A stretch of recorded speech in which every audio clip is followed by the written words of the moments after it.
that. Time has not been my friend today, but as Dr. Stewart, who is the administrator here at Heritage Prep, said, you know, we didn't pay anything for it, so did we get our money's worth yet? So I thought that's a neat way of looking at it.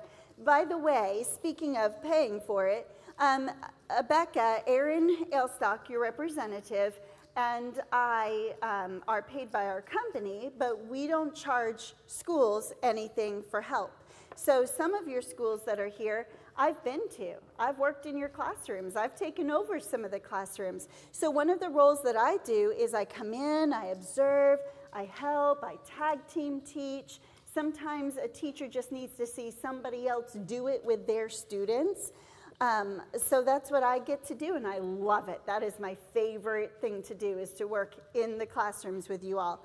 But to get to me, you have to go through Aaron. So those administrators or directors that are here, if that's something that, hey, come the fall semester, I've got a brand new teacher, I just would like a little bit more support, reach out to him. He'll check my schedule, and if we can make it happen, we'll make it happen. So it's a free service. We feel that as a school and as teachers, you are entrusting us with the content, you are doing the work, and if you need help understanding how it is intended, then we want to make it as easy as possible. It's a little cheesy, but the saying at ABeka is, we make it easy so you can make it amazing. But sometimes it's not as easy as black, white on the paper. And when you see somebody do it, that's why I show so many video clips. When you see somebody do it, that's going to make it easier for us there. So I'll just kind of put that plug out there. If we can be of service to you, let us know, and I love to do that. And by the way, when we come to your school, if I ever have opportunity to sit in your classroom, it is never in judgment. It is a no judgment zone. My goal is to be your cheerleader, and if you don't believe me, I came prepared. Right? I want to cheer you. I want you to have success. My heart is to train teachers. My heart is to help equip you. My heart is for you to love what God has called you to do. That is my heart. Now, sometimes it comes with some tough love. There may be something that I say, let's not do that, or let's say it a different way. But please understand, that's when somebody else sees it in action. Quick story.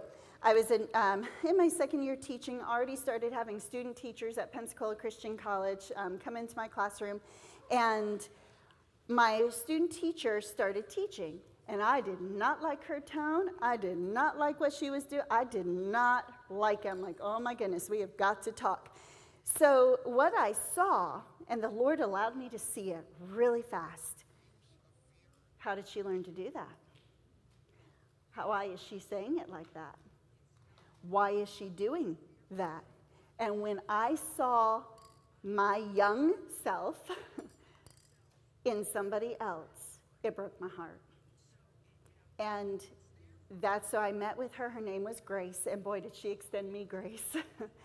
And I apologized to her, and I was through tears, and I said, but the Lord allowed you to learn from me so that I could in turn learn from you, and the both of us can change our ways before it becomes a habit. We ended up having a very sweet semester together. Lord did amazing things in that classroom. A lot of humility, you know, you got to put your personal pride to the side.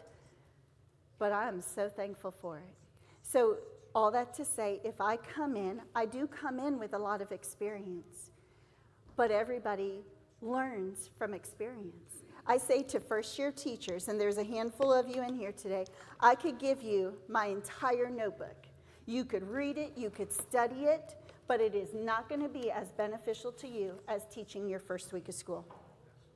Your experience is your best teacher, and you have got to give yourself mercy. There it is again. Good mercy, truth. You've got to give yourself mercy. There will be mistakes. There will be things that you do that you will fix as you go along the way. And these are God's kids, and nothing that your little, oh, I did this out of order, is not going to break them. So they're good, but let the Lord teach you. Let the Lord teach you. And if I can be a help in that, then I would look forward to that. Okay, we have a lot to do this afternoon, so let me just, for sake of going through, because some of you have never seen these things, I'm going to just hit some high points now and kind of talk off the slides. You recognize that with Bible, this is not academic subject, so it's a separate kit. If you don't have a ABeka Bible, then it's an additional purchase. It's a separate kit purchase from your academics. But it comes with its own curriculum, its own Bible flashcards, its song visuals, things like that. The curriculum isn't too pretty, it's just black and white, but it gives you the order, the sequence, what Bible verses, doctrine, and the Bible lesson. You see on your handout here on page 6, there are basically 6 things that we will do: an opening and pledge. In the state of our nation, please instill what it means to be an American, even at this earliest age. I mean, my children, we have a small American flag, and my daughter had a little hobby horse that she was running around, and she put the flag in the horse, and then she had the flag in her. I'm like, Jenna, that's our flag.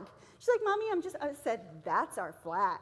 That's our symbol of America. I'm like, okay, am I being too tough right here? But there's got to be a level of respect, and that comes when you teach it. You see this heart. Sometimes for children this age, because you're going to teach them how to pledge, they have a hard time knowing their right hand, so you always have to turn the opposite, because if you did right hand, they would be doing their left hand. So you either turn backwards or you do the opposite hand. They forget where to put their hand. So for that first week of school as you're teaching, I've done stickers where you put a heart sticker over their heart, and then they put their hand on their heart. And you do that for a couple of days, then they will remember that well. Love to teach music to students. We've had some music already. When you teach a new song, you're going to listen to the song, hum, and they love to get their hummers out, and then you sing together. Take time to excite them about the song, why it's special to you. Add motions. There are 2 song books, one for our 2s, 3s, and 4s. That's the yellow book. And then the 5-year-olds use that white book. There are visualized song visuals. These are just beautiful. If you haven't come to take a look, all of this is additional. It doesn't come in the Bible kit. Here's the story of the birth of Christ, his earthly ministry, his death, his resurrection. We're going to get ready to sing this song. Always say thank you, always say please. When we're ungrateful, God is not pleased. And then one of my favorites is Get in the Ark, and we'll see this on our video clip with a rat-a-tat-tat and a thump-thump-thump. Noah built a great big ark. So it's just so much fun, and then the visuals. So they come to enjoy it. But when you are teaching that new song, do let them listen, describe it. You see that song visual set on the bottom left? That's a set of 12 song visuals. If you want a quick way of making bulletin boards, that set would do it. It covers many of the songs that you sing in your curriculum. Oh, who can make a flower? I'm sure I can't, can you? Oh, who can make a flower? No one, but God 'tis true. Who can make the sun shine? Some teachers cut these out, put them as bulletin boards. I've had other teachers who make matching visuals but leave the center cut out so the students can hold it up and put their faces in the middle. So that's always exciting for them. So listen to this song, and then we will skip the humming for sake of time, and then we'll sing it together. Always say thank you. Always say please. When we're ungrateful, God is not pleased. Answer politely, do it with ease. Always say thank you. Always say please. Isn't it great? You're all the time saying, and what do you say? And what do you say? You put this song in your heart. Always say. Here we go. Always say thank you. Always say please. When we're ungrateful, God is not pleased. Answer politely, do it with ease. Always say thank you. Always say please. So the students will hold the posters. They get to come up front. Little story. When my daughter was 3, I had written in my notes here that she had, my husband had asked something of her, and she gave it to him, but he didn't say thank you to her. So in her 3-year-old little voice, Daddy, always say thank you. And then she started, always say thank you, always say please. So it's neat how it comes to the home front. And that's when parents say, wow, you're really teaching my kids something when it gets home. Scripture memory, as quickly as they memorize sayings from movies, cartoons, etc. More important, we want them to have God's word in their heart. You'll notice that for our 2s, 3s, and 4s, they are using the same Bible visuals. It's a set of 26, so 2-year-olds only will do 9, 19, and then 26 for 4s. So it's age appropriate. Mostly you're going to talk about the picture. There is information on the back, but you're going to not read it. You'll tell it as a story. Would you also do this? Anytime you teach scripture, please open your Bible. Because right now, this isn't the Bible. Yeah, it's a Bible verse, but do they know what the Bible looks like? Are they coming from churched homes? Not always. So read it from the Bible, then show the flashcard. When I am afraid, I will trust in thee. One thing that's nice is we have the miniature that can get right back into the homes of the children. You'll be amazed at how quickly they memorize it. You want a good classroom management discipline plan? Right here, K-5 teachers, these 26 Bible verses, I love them. Of course, you see all have sinned and come short of the glory of God. They are in the King James Version, but I actually wrote out a list, and my last name's Smith, and I said, here's our Smith discipline plan. C, children, obey your parents in the Lord, for this is right. D, depart from evil and do good. E, even a child is known by his doings. I remember saying to my children, how are your doings right now, my son? Not so good. Well, what do you need to fix it? K, keep thy tongue from evil when they are unkind to each other. So truly, I'll just give my own children illustration. They were arguing about something. Connor said something unkind. I said, K. All of a sudden, it comes over his face. Keep thy tongue from evil. How do you make it right, Jenna? I'm sorry, the words of my mouth. Yes. It's not me. It's the Holy Spirit pricking him through the scripture. Keep on going. M, my son, give me thy heart. Where we already talked about before lunch. Where does that disciplined behavior come from? Their heart. God wants our heart. And no man can serve two masters. Have you invited the devil into this room right now? You need to say no to sin and yes to what God wants you to do. Oh, give thanks unto the Lord. I don't want that toy. Oh, give thanks unto the Lord. Are you thankful and grateful for the toy that you have? You, unto thee, O Lord, do we give thanks. They being sneaky, God allows you to see it. T, thou God, seest me. You get the idea? My discipline plan is God's word. And once you have taught through these verses, all I have to say, let's say you, see my front row people, you're messing around. D, depart from evil and do good. I don't have to add anything to scripture. That's it. And you know what almost always happens? They settle right down because they don't want to displease God. If you have established that atmosphere in your classroom, it'll be a beautiful, beautiful thing. Beautiful. I encourage you, even if you don't teach these alphabet verses, buy the miniature ones, and then you can have it on your own, and you can use it in your classroom there as you see fit. So when you do scripture, introduce it in its entirety. Of course, read it from the Bible, and then you're just going to repeat it over and over again. H, honor thy father and mother. Let's say it together. H, honor thy father and thy mother. One more time. H, honor thy father and thy mother. If you choose to include the reference, that is completely up to you. Some of you do K-5 graduations. Boy, it brings parents to tears to hear their children recite scripture. And then have a sticker chart. When they have completed their Bible verse, the curriculum will tell you when to ask them to say their Bible verse. Doctrine, we want them to understand the doctrine of the faith. So these are simple things like who made God? Was he ever born? Has he ever had a beginning? So you're going to teach them that doctrine, and then you're going to practice those questions. Now, prayer time I love, but I love to do it as a picture book. Okay, so you would have a picture of you in here. You'd have a picture of your director, your administrator, the person who prepares their food, the person who helps them with their toilet training. Whoever is in their world at your school, put their picture in here. Have pictures of groups of students in here. So when it comes to prayer time, you can say, oh, this is my husband right here. Say, we're going to pray for, and let's pretend that he's the principal. We're going to pray for our principal today. But now they see the picture and they can remember. So you know those flip picture books? Those are wonderful. And then you can leave that picture out. Then when those children see that person, what are they going to tell them? We prayed for you. When somebody says they prayed for you, how does that make you feel?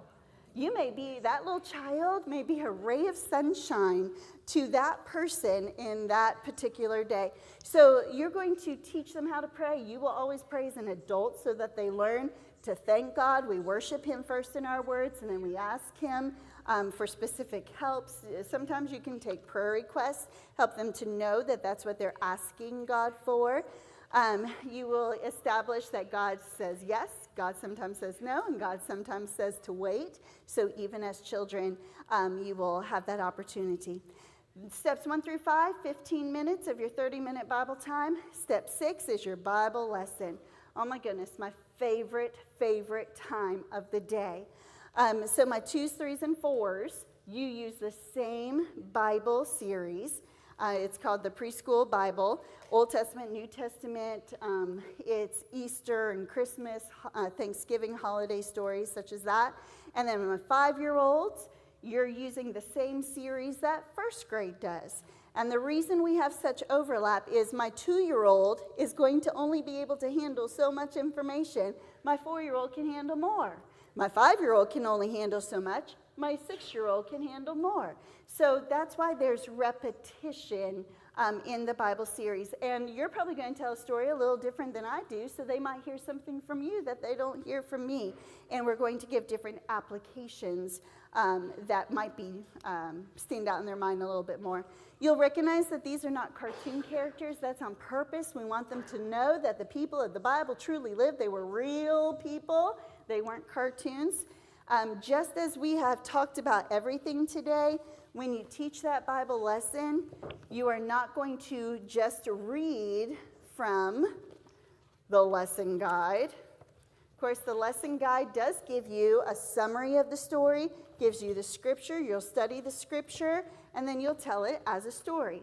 If I held this card up and went like this, close your eyes very tightly, then cover your eyes with your hands, but still keep your eyes closed. What do you see? Nothing. Is it all dark? That is the way things look to a blind person, a person who cannot see. Now you can open.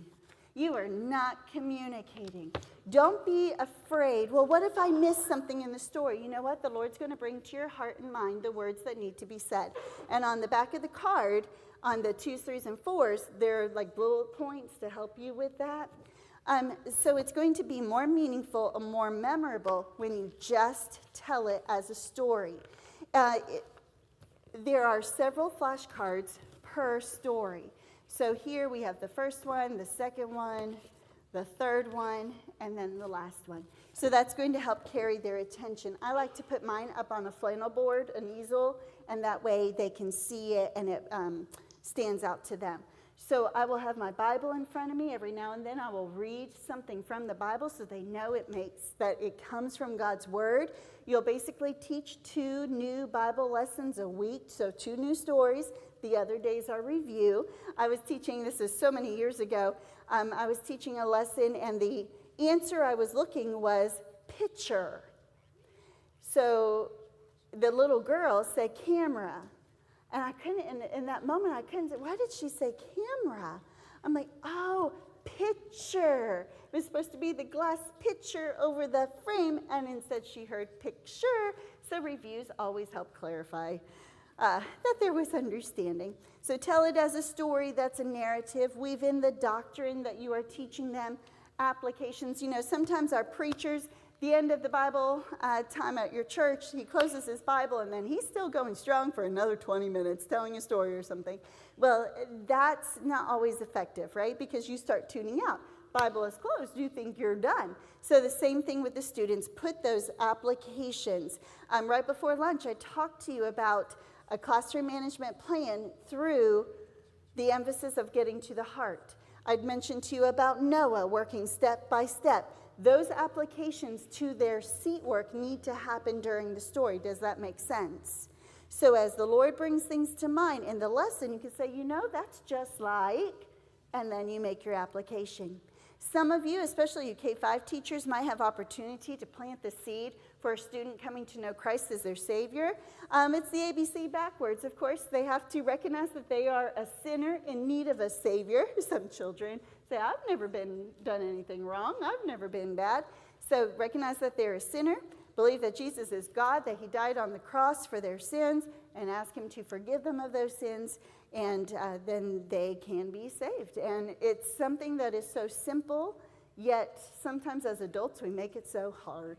And one thing I will encourage you, if you are hesitant at all about how to lead a child to Christ, in your Bible curriculum, there is a section about leading children to Christ. Pray over that. There's scripture that is there. If you're hesitant at all, there is a tool to help you. We're going to watch just a real quick Bible clip. You're going to hear the end of a song, but I want you to focus on her application. See, anybody can tell the story of Noah. Anybody can tell the story of Abraham and Isaac, and you can tell the facts of a story, but what does it have to do with me today? That's what I want you to listen for. Tap, tap, and a thump, thump, thump. No. Oops. A great big ark with a rat-a-tat-tat and a thump, thump, thump. His family to embark. Get in the ark, it's going to rain. Here come the pigs. Oink, oink, oink. Quack, quack, quack. Moo, moo, moo. Get in the ark, it's going to rain. Here come the animals two by two. Sit down. Thank you for helping me build that ark, helping Noah. We're going to learn about that in our story today from God's Word. This book right here is full of God's promises that we're going to learn about. Oh, boys and girls, God always keeps his promises, and God said he was going to send the flood, and Noah, it didn't matter when those men and those women were laughing at Noah, he kept building that ark. He kept hammering those nails and building that ark. And pretty soon, the ark was ready. And when it was ready and it was all built, then God said, okay, now that it's ready, now I'm going to send the animals. And God sent the animals 2 by 2. He sent a mommy giraffe and a daddy giraffe. He sent a mommy hippo and a daddy hippo. He sent a mommy alligator and a daddy alligator. All the animals that God had made when he made the world, he sent 2 of every kind. And that's how big the ark was, so that there was enough room for all the animals and Noah and his family. Noah had 3 boys, and they had families. And all of their family and all of the animals were in the ark.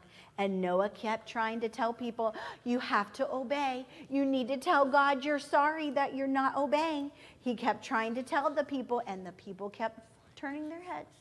They didn't care. They didn't want to listen. Sometimes in this classroom, Mrs. Stewart has to look at you and try to help you, and you go like this, or you smile at me because you don't want to fix it. And that's sad. That's what was happening with the people at Noah's time. They didn't care. Show me your I don't want to listen face.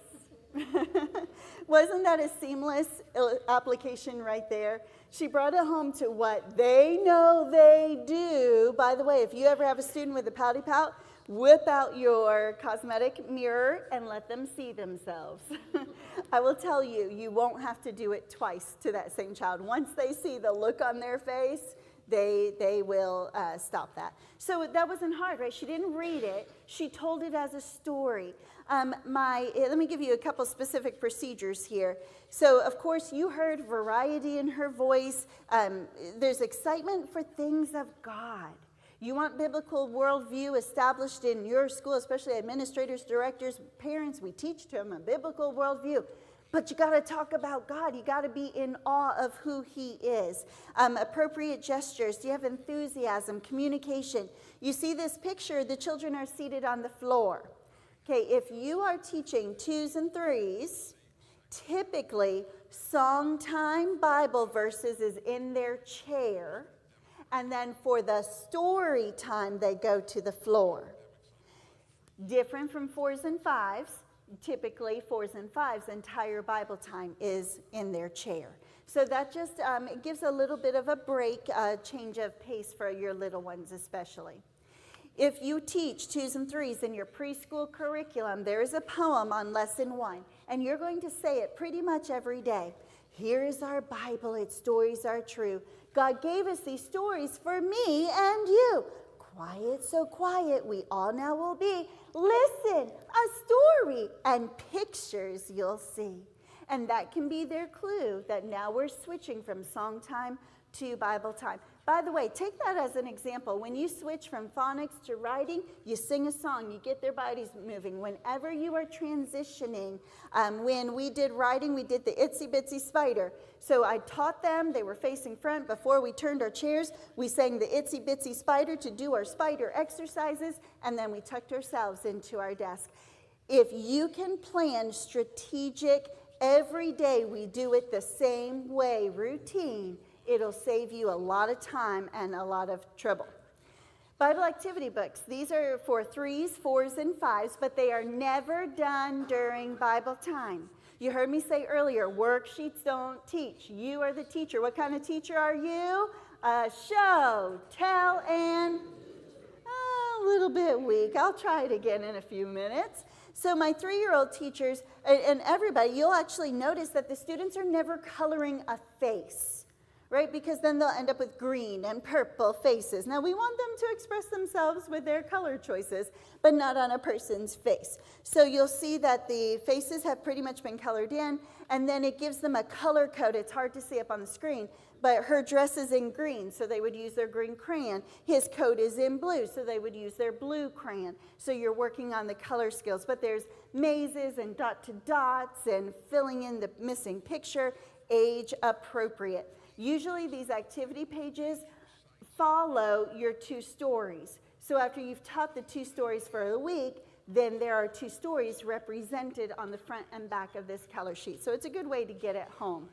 All right, you've been sitting. It's after lunch. This is the hardest time of the day. I know it. So everybody standing. This is a real easy song. You've got the words in front of you. It has 2 cute visuals that go with it. This might be the theme of your year. When my cup runneth over with joy, when my cup runneth over with joy, I find it easy to pray and to sing all the day. When my cup runneth over with joy, when my cup is so empty, my cup is so empty and dry, I find it easy to doubt and to cry and to pout when my cup is so empty and dry. But when my cup runneth over with joy, when my cup runneth over with joy, I find it easy to pray and to sing all the day. When my cup runneth over. Now, if that didn't put a smile on your face, then we don't need it another time, but if that didn't put a smile on your face, then ask yourself why, right? We find it easy to pray when things are going well. You know what? I'd love to tell you every day is going to be beautiful, but there's going to be some ups and downs, and you may doubt. Well, I thought I wanted to teach. My first year I spent, and I don't want to scare you with this, I spent more time crying than I did rejoicing. I'm like, I always wanted to be a teacher from the time I was a little girl. My mother would tell you she was a teacher. My favorite time of the year was helping her clean her classroom to get ready for a new year and tearing it all down. I loved to do her boards. I loved to help her cut anything and everything. I loved it. I couldn't imagine doing anything else. And then I hit my first year. And my student teaching went well. I did very well in student teaching. Why? Somebody else had already established habits and procedures and authority. I just came in on their skirt tails. But when you have to establish it on your own, okay, there will be ups and downs. So right now it's easy to pray, but when you're doubting God's call on your life, you be sure that you don't forget to pray and ask God to take control of this classroom, to take control of your thoughts, and help you just to even to have recall of some of the things that we've talked about today. All right, we are on page 8, just real briefly on curriculum, page 7. Curriculum guidance, because we've done a lot with curriculum already. Why am I showing you this particular picture? It's always nice to just have a glimmer of who the people are that founded the company that you're choosing to use, the curriculum company. So the lady's name is, wait for it, Mrs. Becca Horton. And Dr. Horton, the businessman that he was, knew that to get you top billing in a phone book, you needed the article A. So at the very early days of ABeka, it was actually 2 words, Becca. Now, Mrs. Becca Horton did not want the curriculum named for her, though she was the driving force behind it, and but she was outvoted, so her namesake, ABeka. And we're so thankful. They came to Pensacola in 1952. Elementary school started in 1954 with just 35 students in kindergarten, 1st, 2nd grade. And now you see that orange building. People in Pensacola were so upset they thought that was a mall coming into town. And instead, it's a school, 2,400 students. And they actually had to double up, make some new classrooms or classroom space for this last year. And so God has continued to bless Pensacola Christian Academy. You see the video camera down below. A lot of times these video classrooms, people say, well, those aren't real children. Those are just the cream of the crop. I was a video teacher for 13 years. I can tell you they are regular children. What you don't see are all the hand motions that are going on below. So I trained my students with hand motions to know what to do and when to stop, and we took care of things when the video was off. I will tell you, though, if you want to see some good discipline going on, this K4 teacher is real. Erin mentioned to you, you wanted to see lessons of how teachers have taught it. You just watch her eyes. You hear her words. Now, K5, it looks like nobody ever does anything wrong. They do, but she just covered it. K4, you see some real discipline in action. I think that's why I like her a little bit. But Mrs. Horton, you see the 2 things on the bottom left, the curriculum binder. This was her baby. She would be so frustrated that teachers were working all hours of the night trying to create their own lesson plans. 2 weeks ago, I was in Montgomery, Alabama, all boys school. And they had new kindergarten, 1st grade teachers. And I said, ladies, your curriculum is here. No more writing out lesson plans. No more this or no more. And one lady put her hands up in the air and she's like, I'm free. And I said, I love that because somebody did the work already. And then it's been tested and tried over decades. So yes, it goes through research and development. Yes, it goes through the state standards. Fortunately for you, Pensacola Christian is in Pensacola, Florida. So number 1, state standards that are met are Florida state standards. But we also, try to do our best with all 50 states and internationally. So it's just when you can just worry about the teaching, and worry is not the right word, when you can just embrace the teaching, it makes life so much easier. So Mrs. Horton's baby was the curriculum. And then second to that, you see the Salvation series. It was her heartbeat and her passion that every child come to know the Lord. And she was the one who directed putting together these Bible flashcards so children could visualize it. And so the Lord, she is home with the Lord now. Some of you have known of ABeka for decades. You might recognize the owl and the flying book. I never knew what books I used when I was a kid, but I've had some teachers say, oh yeah, I remember the owl on the back of the book. So that's just for those who have been around a little bit. 2 years ago, we celebrated 50 years. This is Dr. Troy Shoemaker. He's currently the president of Pensacola Christian College and ABeka, and he directs everything that is done. And I will tell you, his heartbeat is biblical worldview, critical thinking, research and development, and what is the other one? Proven philosophy. He's like, under my watch, Lord willing, we'll never leave our moorings of traditional education. Now, I don't want you to be scared of traditional education. You see that across the top of the page. It gives our purpose for why we do what we do. And just very quickly, if I can just give an overview of it, when you use ABeka, you are actually accomplishing these 5 things. Traditional means it's been proven to work over decades of time. Raise your hand if you've heard the science of reading. You've heard of this. Okay, it's really big. The last couple of years, science of reading, the way that you're teaching students how to read. And everybody's like, is your curriculum science of reading approved? Is it this, is it this, is it this? We like to say science of reading research just caught up with ABeka. Like that's what we're doing. We're teaching sounds, we're teaching the blending, we're teaching the phonics in a strategic pattern. So do we say we're science of reading approved? No, the research now just validates what ABeka has been doing for all of these years. So traditional education, no need to reinvent the wheel.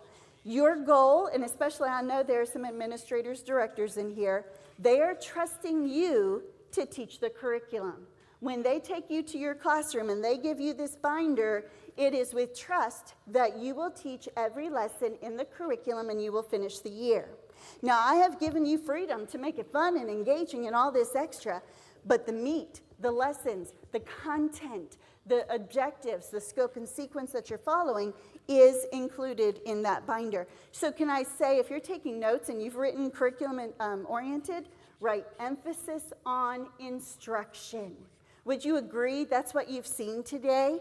To be a what kind of teacher? Some of you get that A+. Show, tell, and do. What do I show, tell, and do? The curriculum. I know what I am instructing. Then it's teacher-directed. This meeting has been teacher-directed. It's not been a lot of back and forth. I certainly don't mind questions, but you know I'm already 2 hours behind in my schedule. Imagine if we had open forum with questions. So I'll be here. I'm teaching the day tomorrow as well, very different day.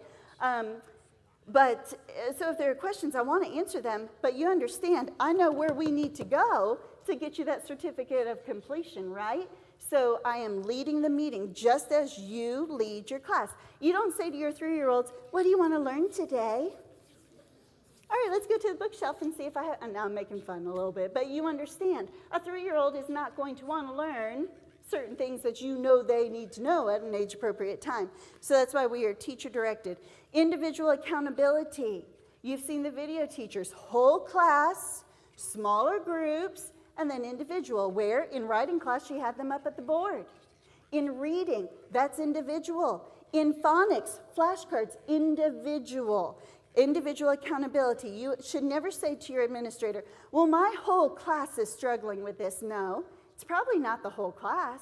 There could be several who are, but it's probably not the whole class. So don't lump everybody into it. How are they individually doing? And then character training, dependability, integrity, responsibility. Say there too. They can be dependable. Sure. They can carry something from this counter to the table without getting distracted along the way. That's being dependable.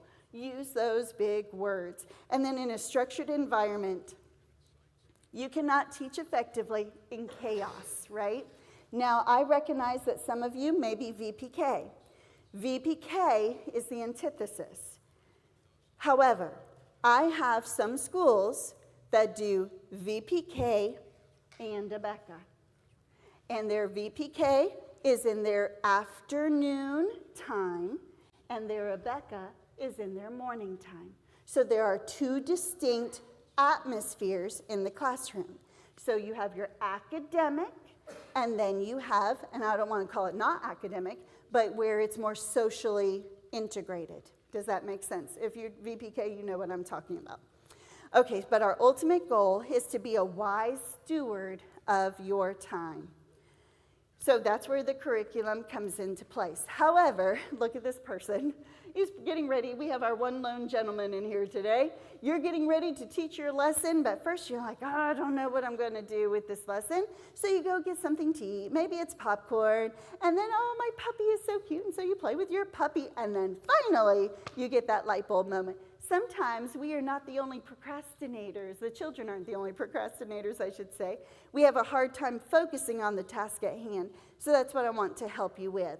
You've heard me mention front matter throughout the day. If you will look at your handout, using the curriculum teacher guide effectively is where we are right now. So this front matter, in the front of every single binder is our philosophy, why we do what we do. So take time to read that. Why do we teach phonics this way? And it gives you reasons. Inventory, you are going to your classrooms, you're finding your inventory. There's a checklist, pictures matching so that you can see that you have everything that you need.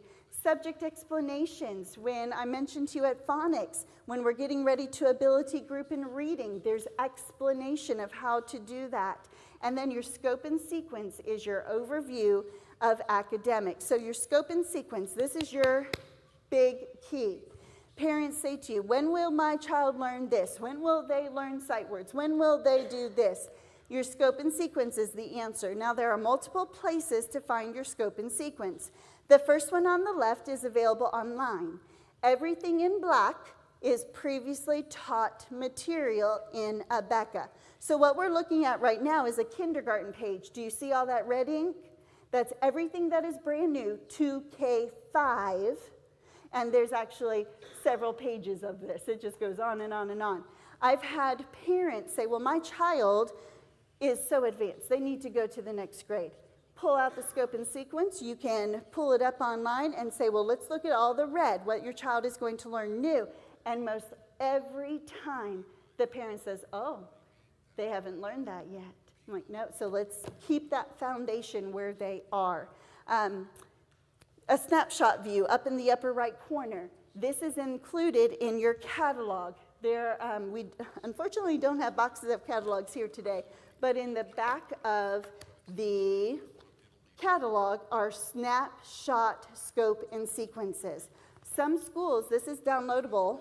You can print pages offline or from our website. Some teachers will print this scope and sequence and give it to the parents at parent orientation. And that just answers the question, what will my child learn this year? Here's a snapshot view of it. And then in your curriculum is even more detailed. So I mentioned to you, when will my students learn sight words? You go to the phonics, and I know you can't read it here, but it actually says sight words, and it says which one they will learn within those 6 weeks. So it is your best help at a glance to know what you're teaching. Maybe right now you don't know a theme to take with your classroom. Look at your scope and sequence, see what you will be teaching, and it might bring some ideas to help you understand. But even if you're a first-year teacher and you've got some parents who know that you're a first year, they kind of try to let you know that they know that you're a first year, you can still be a step ahead because you've got the tools right there. We say you only have to be one day ahead of your students, and sometimes you just need to have the right paper to show a parent to be ahead of them until you gain your experience. You'll see suggested daily schedules in our binder. When I go into a school, the very first thing I ask the administrator director for is the classroom schedule. You'd be surprised at how many schools do not have schedules. There is a schedule that looks like this in everybody's binder. So whether it's for 2-year-olds, 3-year-olds, and so on. The schedules are broken up to build in time for habit training. So if you're a teacher of 2s, you've got 6 weeks for habit training. What are they going to do? Play, pick up toys, restroom habits, go to the restroom, Bible, snacks, story time, practice habits, language development, and that brings us all the way to 10 o'clock, right? So we recognize that they're 2. We recognize you may be the first authority outside of their parent who tells them no and actually means it. So you have to role play. Remember, we read that before lunch. If you want to correct the behavior, you have to show them what you expect. That takes time. We understand that. It's built in for you. Here's a sample of 3-year-olds. So weeks 1 and 2 built in habit training, but then 3 to 40. You've got 40 weeks of curriculum here. Everything with the preschool, that's 2s and 3s, is by the week, and then K4 and K5 is by the day. But here's our 3-year-old schedule. So they play, restroom, Bible, snack, language development, skills development, restroom. Phonics is 3 days a week. Numbers is 2 days a week. You've heard me say that. How did I know phonics was 3 days a week? Because the schedule told me. So when you go to your classrooms, the very first thing you should do is pull out the schedule. Get the schedule that the administrator gives you of all of your pullouts. Maybe you do music, you do computer, you do art. You have somebody that comes in for this or that, story time, library, whatever it is. You pull those times, and that's how you create your schedule. The benefit of the ABeka schedule is it understands the listening span, attention span of a child. You are more attentive today with phonics than you will be right now at 2 o'clock for numbers. Right? It's just the nature of the day. You're tired. Your students get tired too. So we'll put the core academics earlier in the schedule, but we will give them brain breaks throughout. What's a brain break? Activity time. They're doing art. They're doing music. So the curriculum has that planned in. K4 teachers for lessons 1 through 5 have a schedule that differs from the rest of the year. Now you'll see Monday through Friday. You'll see Monday and Tuesday. Those changes occur because of reading circle. When reading circles begin, remember, you don't start reading at the beginning of the year. When reading circles begin, that's going to change your schedule. My 5-year-old teacher, so you've got 3 different schedules. How in the world will you know when to do this? Guess what? You can say it with me. The curriculum tells you what to do. It says note, and anytime the schedule changes, it's written out for you. So first-year teachers, I hope you are breathing a sigh of relief. Today you can hear this information, you get an understanding of how it works, but then in your preparation for the first week of school, you're just going lesson by lesson, trusting the notes in there to prompt you what to do. You may have noticed this book on a couple of slides ago. This is a combined class outline book. It's usually just one per school. So if you have a combination class of 4-year-olds and 5-year-olds, it tells you with one teacher how to teach both age levels. Maybe you're K5 in 1st grade. We have one lady in here who's K5 1st and 2nd grade. So there is a schedule. If that affects you, look at the table of contents, find your combination, and you are more than welcome to come up and take a picture of the schedule that is here. So that's just here on display. Usually the administrator gets one for the entire school. All right, so we're doing good. We've just moved through. Now we're to habits and procedures. Let me give you some helps with this. You recognize that habit training is your secret to success. Routine is your friend. It is your friend. Whatever you establish on day 1, guess what they're going to expect on day 2. When you are out sick and a substitute comes in, what do these little children tell the sub? We don't do it like that. We do it like this. Or Mrs. So-and-so always does it like this. Routine is your friend.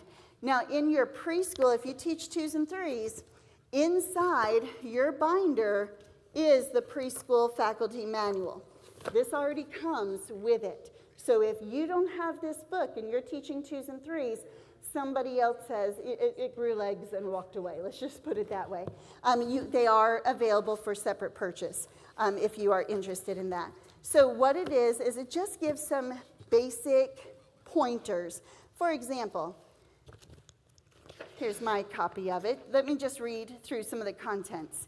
Open house, orientation, preparation for the first day, checklist for teachers, new teachers. Does that fit any of your bill? Academics, curriculum, how to set up your plan book, gives the recess, lunch and snacks, you and the child, teacher-child relations, discipline, methods of discipline, student evaluations, you and the parents, dealing with angry parents. How is this sounding? So this is very general information that would be a great resource should you need it. But consistency is the key. I've already told you that habit training is built in. We actually have lesson plans for you in those first few days. So use the puppets.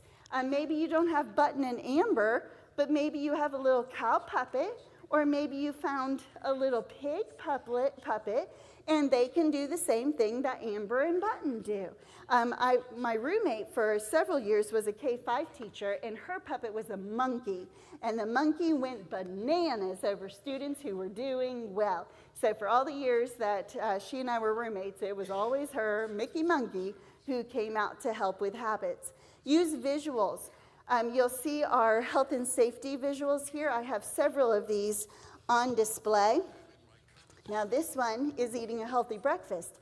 I have one that has a picture of a playground. So before we go out to the playground the first time, I take the picture of the playground and I talk to them what my expectations are. There's one about washing hands, healthy habits. So if you can visualize the habit that you want to teach. Now first year teachers, you don't know yet what's on those flashcards. So maybe now you're motivated to look through them. Sometimes a song as easy as the mulberry bush. This is the way we wash our hands, wash our hands, wash our hands. This is the way we wash our hands. So early in the morning. And you make up your own song. But you've got to be on top of it. You see that little toy shelf there. Okay, these children are used to going to play toys at any time that they want. And now you're telling them that they can't play with a toy until this time? That's new. I see some of you nodding your heads. That's new for them. You've got to teach them what to expect. Your new teachers say, I don't know what to expect. Experience will be your teacher. Day 1, you will find out what you will teach on day 2. And that is okay. All right, now here's a couple. I'm going to put 3 things up on this slide. So if you want to take a picture, maybe wait till the end of this slide. How do you capture attention these first couple days as you're getting ready to teach habits? This is to the tune of London Bridge. So you've got the words. Try and help me get on tune, please. I am waiting for eyes and ears, eyes and ears, eyes and ears. I am waiting for eyes and ears, ready to listen. Okay, that is so easy to remember. Then as you sing it again, what are the students going to do? They're going to start humming it. And then the third time through, they're going to start singing it. So instead of saying, okay, everybody, I am waiting for eyes and ears, eyes and ears, eyes and ears. I am waiting for eyes and ears, ready to listen. I will tell you, when I come in to take over a class, they don't know me from anybody. I just start singing, whether it's so off key or not. Maybe that's why I get their attention. I don't know. They're like, who's this crazy person singing this way? But the whole room goes quiet. It's actually a biblical principle. A soft answer turns away wrath. So they are going to listen harder when I speak softer. I sing. You have children that are all over the place. Sing your directions. This is the way we turn our chairs, turn our chairs. This is the way we pass our papers, pass our papers. You just sing everything and you will notice a change. Okay, maybe you're not into singing a soft and sweet song. Maybe you want something a little bit peppier. How about this? If you're loud and you know it, zip your lip, zip, zip. If you're loud and you know it, zip your lip, zip, zip. If you're loud and you know it, then your mouth will surely show it. If you're loud and you know it, zip your lip, zip, zip. Okay, car trip with your family. You just need a few minutes. If you're loud and you know it, zip your lips. I have done it. It works every time. Only for a couple minutes, but. All right, now maybe even that's not your thing. Maybe you like the callbacks. So as the teacher, I would say, zip it, lock it. Students say, put it in your pocket. Let's try it. Zip it, lock it. So what do?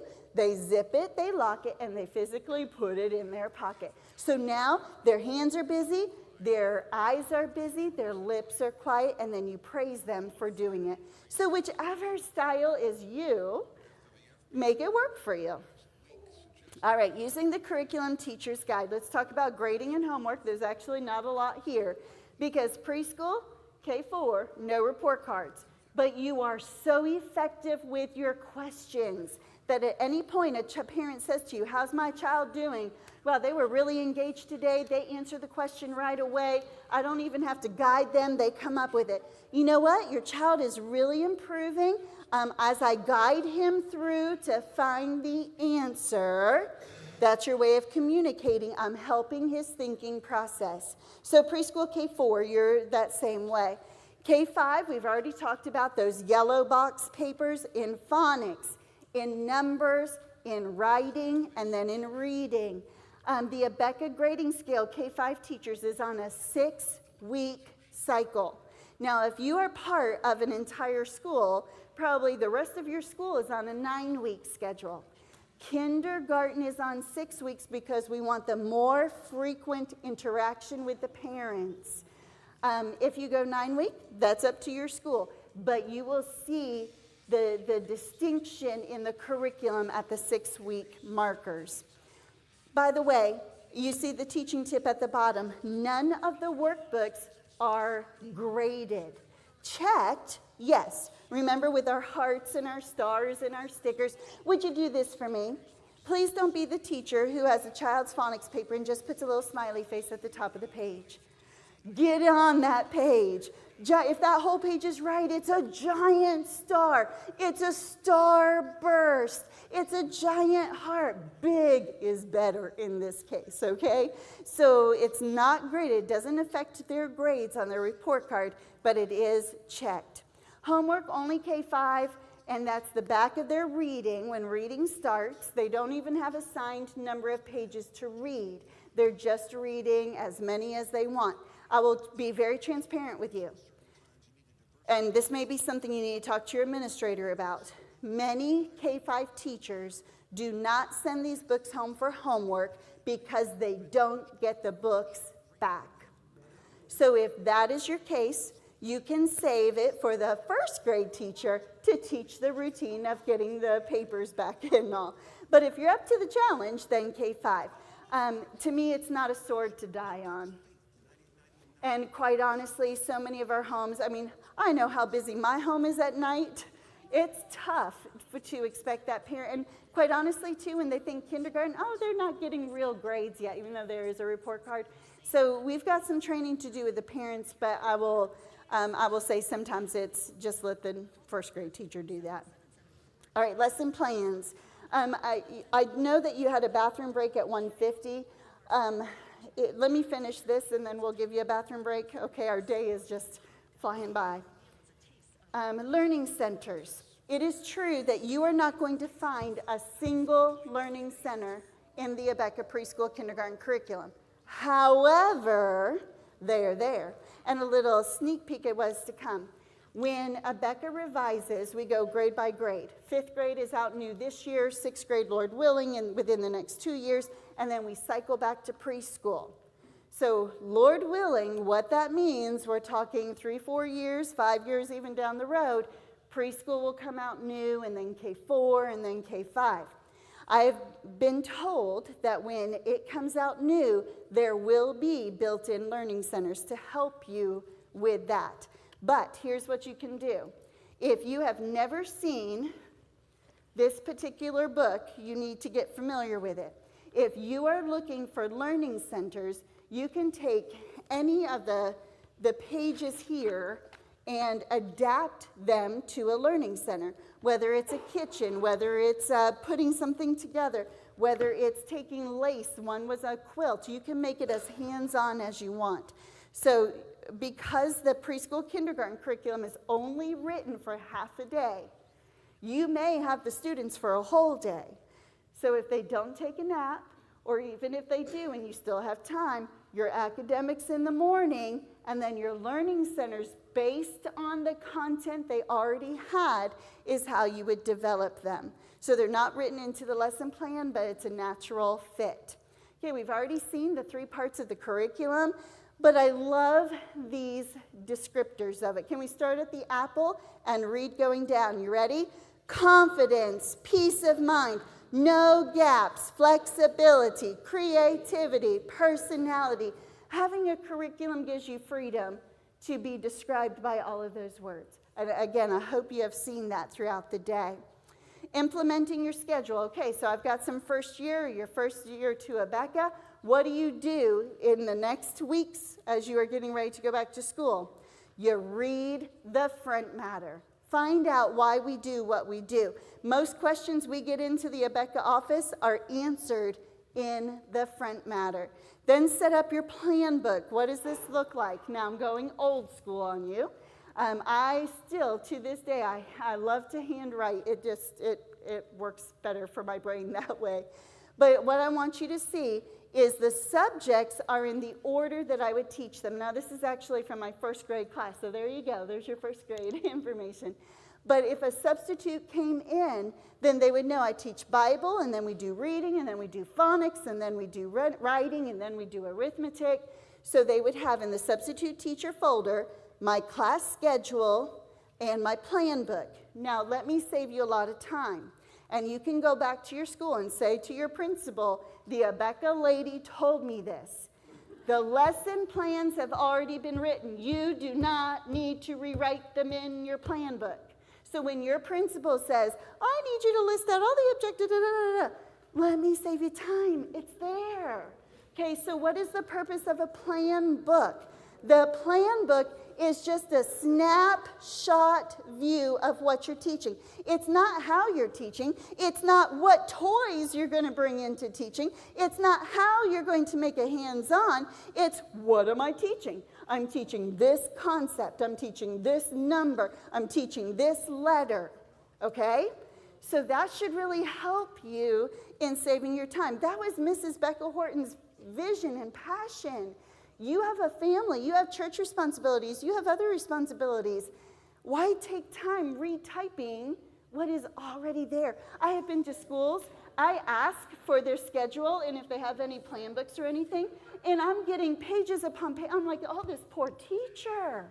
So you better believe I fight for you when I come to your school. So some of you are looking at me like, we don't do that, but I'm here for you. I am here. You know, it's like that lady in Montgomery said, I'm free.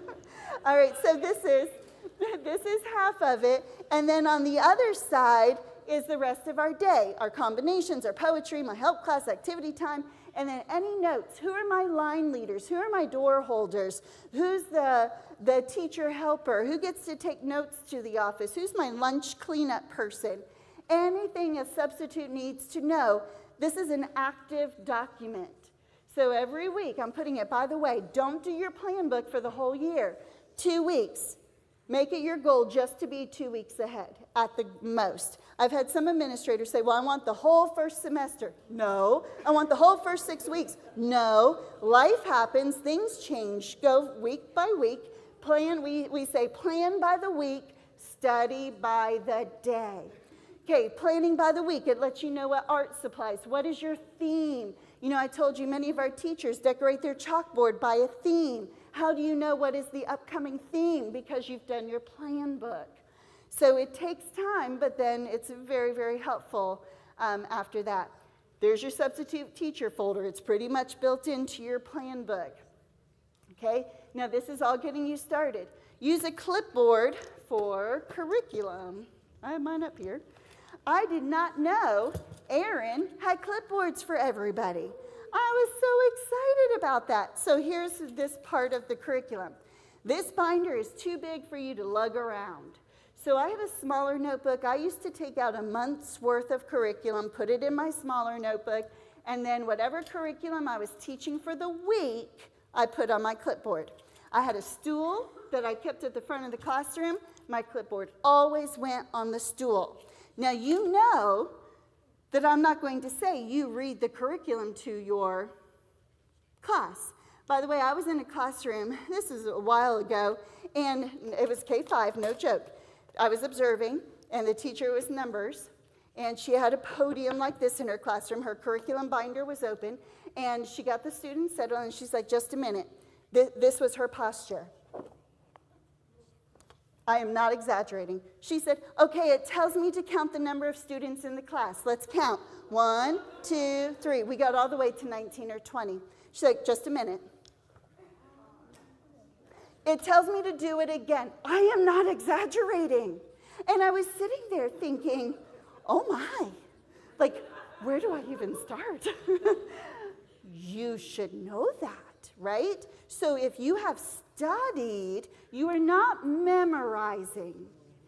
Your curriculum is out. Just like I'm glancing here. You see my notebook. If you came up here, you would see everything is written out, but I'm not reading it to you word for word. I glance at my PowerPoint. It spurs my memory of what I have studied. Your curriculum, treat it like a sticky note. Okay, and I even tell new teachers, if you're having trouble using the curriculum, take a sticky note. What are three things you're teaching in phonics? Just write those 3 things down. What are the next things that you're teaching in numbers? Write those down. Okay, so treat the curriculum like a sticky note, and that will help you be more natural in your classroom. I can tell you, those students did not handle that back and forth very well. We talked about having that sense of urgency and keeping things moving. It wasn't there because there wasn't a passion for what was being taught. There was an excitement for the new numbers that they were going to learn today. If you were just reading straight from a script, there's no passion. Can you tell? I love what I do. I get excited about it. I met my husband. I got married when I was 39, had my first child at 40, had Jenna at 41. So older parents. I've been called my kids grandparents more than I have anything else. I'm just like, that's whatever. But to that point, for all those years I was a single lady, I didn't have a budget for myself for school. Like if I saw it and I could use it, I got it because I knew I would use it. So in comes my husband, who's an accountant. Okay, so he knew he was marrying a teacher. I'm like, you have to understand this. So my first trip to the dollar store, he's like, what? I'm like, oh yeah, da, da, da, da, da, and I'm so excited about it. And he's like, we need to talk about this. So that started a new journey for me. But the point is, first year teacher, this has accumulated over years, right? Your classroom may only have 1 or 2 things right now, and you be excited about that. This is years of collection. And so you cannot compare what you have to a veteran teacher. By the way, when I was teaching, my team teacher always seemed to leave at 3 o'clock. I'm like, how can she get the door out at 3 o'clock? And I'm there till 5 o'clock or whatever. I'm like, it's not fair. What? And so finally, I said to her, Rebecca, how do you leave school? What is your secret? Teach me your secret. You know what? Want to know what she said? She's like, well, Kim, I know you're working so hard, setting it all up and everything. I go to the gym, I do my workout for 2 hours, and then I come back after you're gone. She's like, I make sure you're gone. And then I come into your classroom, I look at everything you did, and then I do it in my classroom. I'm like, I am doing all the work. So it put a smile on my face, and I was just like, oh, I'm so glad you're getting the blessing of this. So you know what I started to do? To my nearly 6 feet, she was like 5 foot nothing. So her flashcards across the top, I would go in and I would turn random ones upside down. And I would turn things, I'm like, that'll teach you. No, we had a great relationship though. All of that for using your clipboard on curriculum. Talk about rabbit trails, it is the afternoon, right? Okay, so new teacher. Now you know how to get your plan book and all ready, but now your bulletin boards. Okay, have thought about your bulletin boards. Typically, you might have room for 4 boards. If you don't, sometimes teachers would take just a blank square of the wall and make their own. Have a Bible board, whether that is highlighting some Bible flashcards. I'm not telling you that you have to go all artistic. You could just simply put a couple Bible flashcards and a statement across the top. Here at the beginning of the year, every child needs to see their name. So when they come into your classroom, if you have a giant apple tree, or if you have a jungle theme and there are monkeys flying, and you've got bananas with everybody's name on it, that's going to be very special to the students. So everybody needs to see their name. And then a couple weeks, once the year has started, it turns into their good work board. Can I preach a little bit about the good work board? Good work board is not just for perfect papers. You have a student who hates to color, and he actually colored it in. It may not be complete, and it may look like a scribble to anybody else, but you know he actually did the work. Get that up on the good work board. Sometimes, a tall cylinder like this, I would take a writing paper, And I would say, oh my goodness, this is so beautiful. You don't even have to finish it. I roll it up, I put it in the can. I find another student, you don't even have to finish it. You can just rest and relax. And I put their paper in the can. And then at the end of writing time, I kind of mix them up. I pull out the paper of the day. And then they get to wear a paper crown or something like that. It's the element of surprise. And wouldn't you love to be the student who didn't have to finish their paper because you were faithful to do it right from the beginning? I mean, you teachers, you are powerful over these students.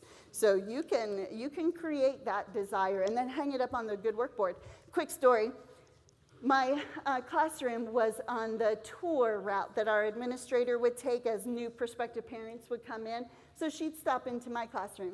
And this one particular day, my 4s and 5s, you do seat work. I told you seat work is a difficult time of day. So if they were faithful to do seat work and I was checking their papers, I would let them go put up their good work paper anywhere they wanted on my board. Well, you can imagine how haphazard it looked and how full it was at the bottom. So my principal, Mrs. McBride, comes in with the parents and she's like, oh my, like literally out loud, oh my. Because, you know, at Pensacola, everything is nice and structured. And so I had the opportunity to come up and say, oh, Mrs. McBride, and to the parents, take a look at these papers. This is work of students who were faithful. And I started going to town on that. The whole look of those parents completely changed. They went from, like this is a mess, to, wow. And it was so neat to see. Now, as she was leading them out, Mrs. McBride turned to me and she's like, straighten those up tonight. Like, yes, ma'am. Another time we took the papers and I started at the top and we started stapling them together, every neat paper. And I had rows that were coming from the top of the bulletin boards all the way down the floor. And they had to step over the papers to get into line. Talk about excitement for wanting to get the work done. Now, you have 2-year-olds who are doing papers. You have 5-year-olds who are doing papers. It's what you make it. And then, of course, a teaching board. Put letters. Put different objects that start with that letter. Make it 3D. Did anybody come up and take a look at the fabric that was laminated? That would be great for teaching boards. Okay, now what else do? You got to collate your workbooks. I was in a meeting in Miami, and I mentioned that the workbooks came bound all together or unbound. And I had a teacher say, what? I said, yeah, unbound, where the pages are already, the bindings are cut off. She looked out and she called out, ABeka has them unbound. I'm like, yes, we do. She didn't know it. So there is no reason at all that you all have to tear out pages every day. If you did not know that they are offered unbound, they are. So once you file them by the week. That's going to be your best help because these papers are by the week. You see I have a file folder system there.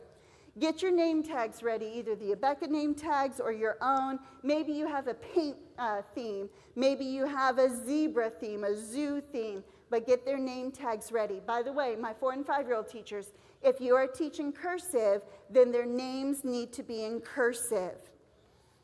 Okay, day 1 teaching board. Make it eye-appealing. So when they come in, I recognize you're not going to do a lot of academics on day 1, but there needs to be something about the board that says, I like to go to school. So do it by the theme. Make it enjoyable. Do you know the song, I Like to Go to School? It goes like this. I like to go to school. I like to go to school. Hi-ho the dairy-o. I like to go to school. I like to look at books. I like to look at books. And then you can make up verses. I like to stand up tall. I like to stand up tall. I love to please the Lord. I love to please the Lord. So just fill it in. Quick story on this. So I had 2 8-foot boards in my classroom. And I trained the students. They come in. They put their coat. They put everything else away. And they say good morning to me. Well, this little girl named Allison, I said, good morning, Allison. And she didn't respond. She literally dropped her books there. And she just looked at the length of the board. She looked at my counter, picked up her stuff, and she said, we're going to have a great day today. I'm like, that was so special. Yeah, it's been some time putting everything up there. And even before a good morning, she was already excited to be there. That's beautiful. I had one parent who said to me, my maiden name Wheeler, Miss Wheeler, I have a bone to pick with you. And I'm like, oh my goodness. She's like, I like to sleep to my alarm clock, but my child is so eager to see you at school, he doesn't let us sleep to our alarm clock anymore.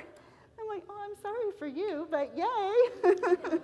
But that's the type of environment. So yeah, you can get beautiful lessons ready, but you gotta grab the eye a little bit too.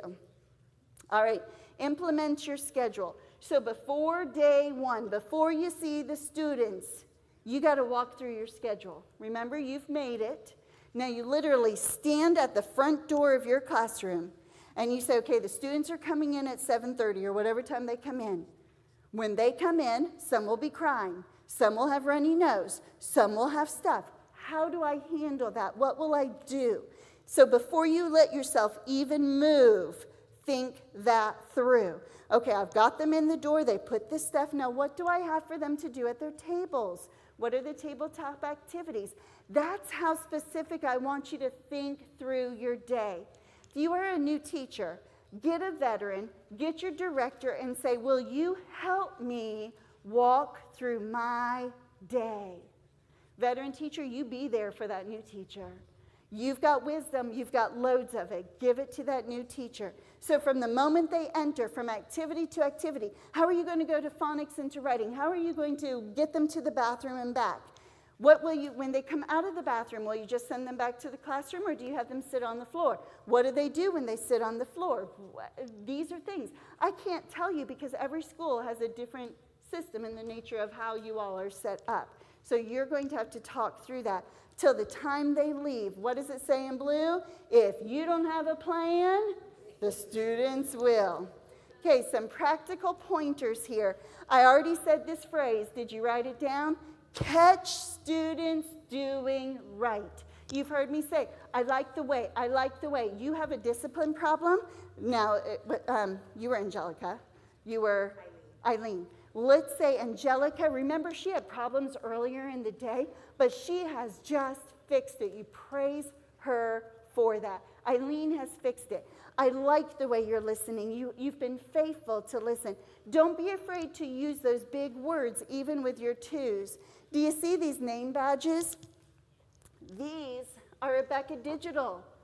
So you have the item, you can print it on the sheet of paper, you can print as many as you want, you can laminate it or not, and then they can take it home and tell their parent what they did that was right. Now make sure they know what they did that was right. Okay, a couple things. Establishing control with habit training. So we're almost done with our page 7 here. 2 main classroom rules. Your classroom doesn't need 10 rules. There are 2. No talking without permission and don't get out of your seat without permission. Everything else falls into place. So if they're going to play with a toy, do they ask permission? I used to do hand signals. This might be much for 2s and 3s, but 4s and 5s can handle it. They need to go to the bathroom, if they need to get a tissue, if they need help. So 1, 2, 3, bathroom, tissue, help. The reason I did finger signals, I have to get a tissue. Now I've got 10 kids who need a tissue. I have to go to the bathroom. Now I have 10 kids who need to go to the bathroom. So if I do those signals, then I can nod my head or I can go to them and whisper direction. Okay, the result of establishing control is an atmosphere of respect. Nobody's yelling at everybody. Nobody's running around. By the way, you may have some runners. Add some runners. Don't go chasing them. Just block the door. And they may need to run in the classroom. I'm not saying it's right, but they may do it. You just block the door, and then you start singing a song, and it's going to capture the attention of some students, and then in a moment, it's going to feel like an eternity, but in a moment, it will capture that student, and they will be pulled in to do what is right. All the time? No. But a lot of the times. But if you start running after him, now he smiles and laughs, and he's got you where you don't run. You block the door. That's my word of advice. An atmosphere of attention. When I'm talking, you're not. We do the quiet button. The best thing that you can do, I'm going to pick on our Angelica again here on the front row. So I'm teaching, and you're just looking all over the place. So go ahead, look all over the place.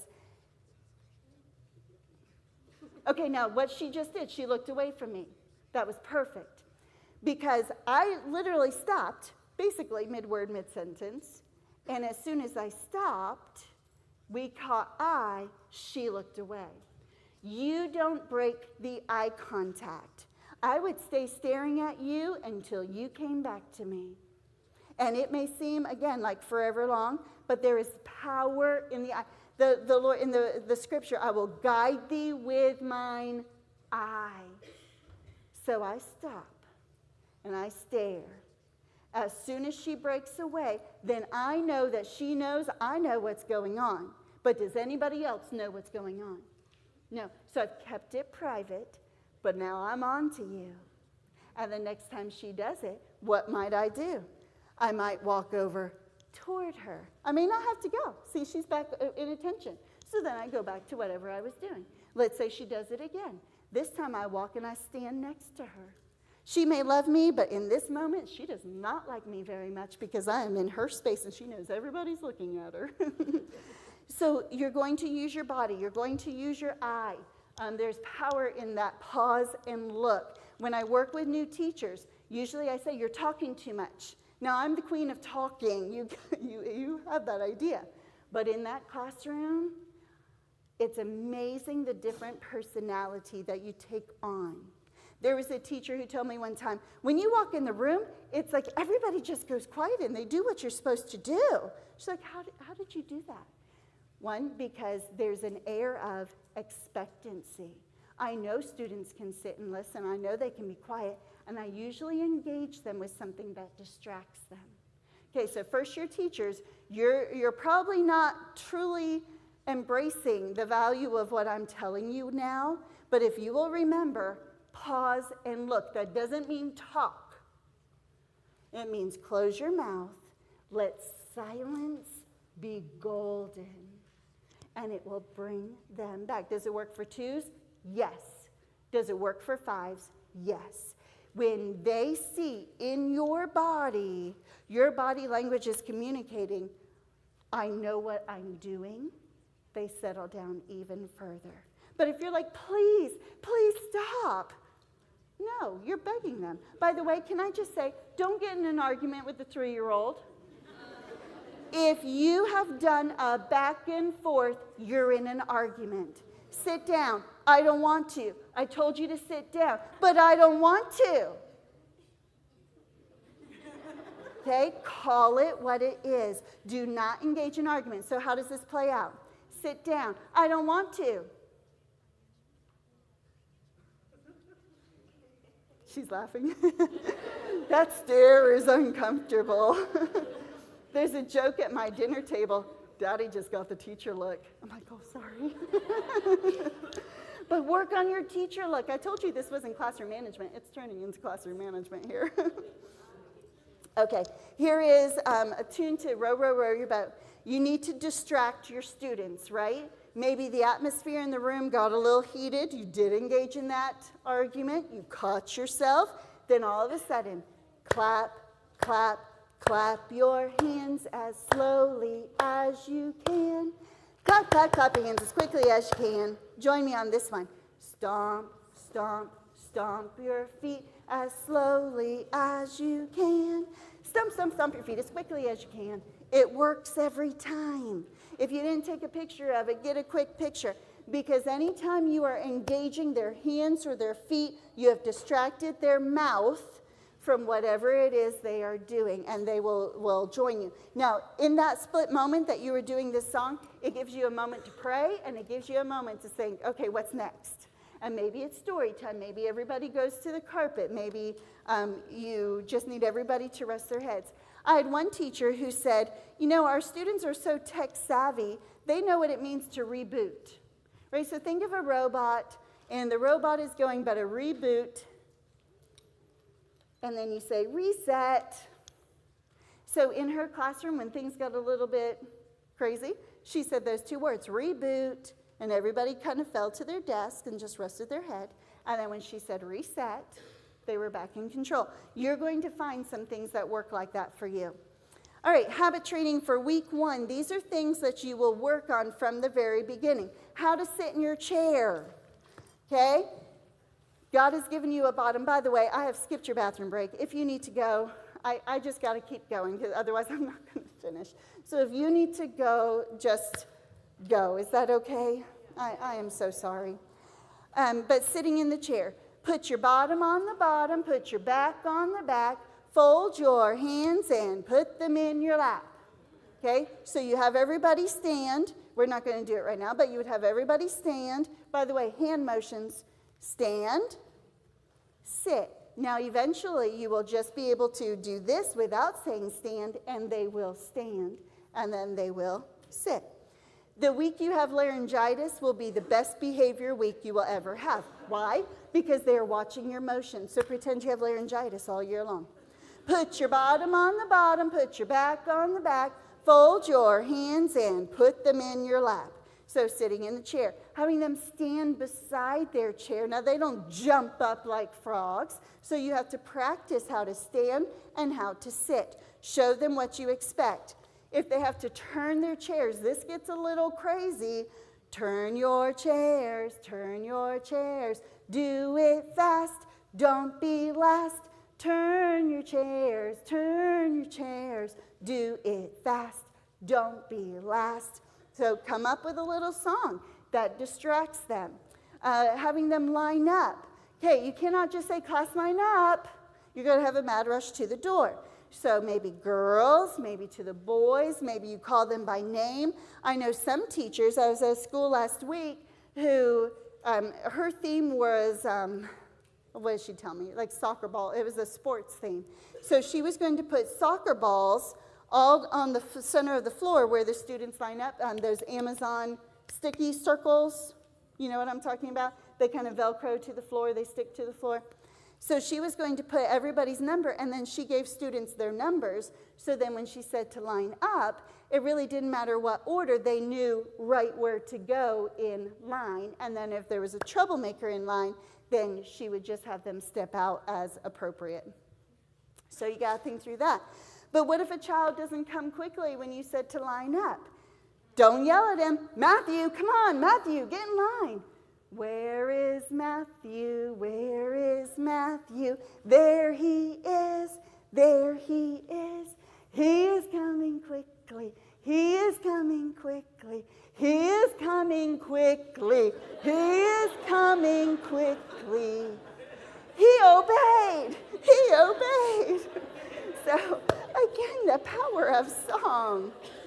Love Pinterest. You may have to set yourself a timer for Pinterest. But I found this when I was just looking at different discipline strategies. Cross your arms, swallow your bubble. That's how we stay out of trouble. So pretending that they put a bubble, have a bubble in their mouth, now pop it, and then they can go. So yeah, cross your arms. I'll let you take a picture of that. All right, week 1 habits. Continuing on, so walking in line. Maybe you have them hold a rope if they're 2s and they have to go outside the building. You're practicing that. But I told mine, look at the eyes of the head, look at the head of the person in front of you. So you should know their hair color, but not their eye color, because you're looking at the back of their head. Answering when called. How do you want them to respond? Are you Miss Nancy or are you Mrs. Smith? How do you want them to call? Now, 2s and 3s teachers, usually you go by your first name. It's just easier to pronounce a lot of times. But once they hit 4s and 5s, I would really recommend you go with your last name. It's just a greater, it's more respectful at that age level. How about passing papers? We already said that that's a potential problem. Watch this quick video clip.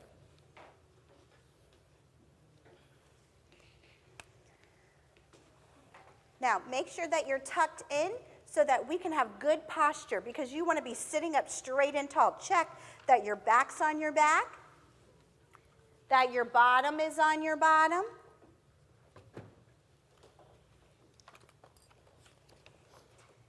and that you are sitting up straight and tall. So our first step is that our paper is slanted. So Lauren, let's get your paper on the right side and slant your paper. Okay, it's a restaurant tray. How easy is that? And then when you collect the papers, the tray goes back around. So it's focused attention. Here at the beginning of the year, we're really focused on habit training, but then we get to a point of the year where we stop. Why do we stop? Why do we start accepting there to be talking out? Why are we accepting there to be talked back? It's like we've just forgot all of the work that we put in at the beginning of the year. So I want you to be consistent. Let me go ahead and put all this up here, so if you want to take a picture of it.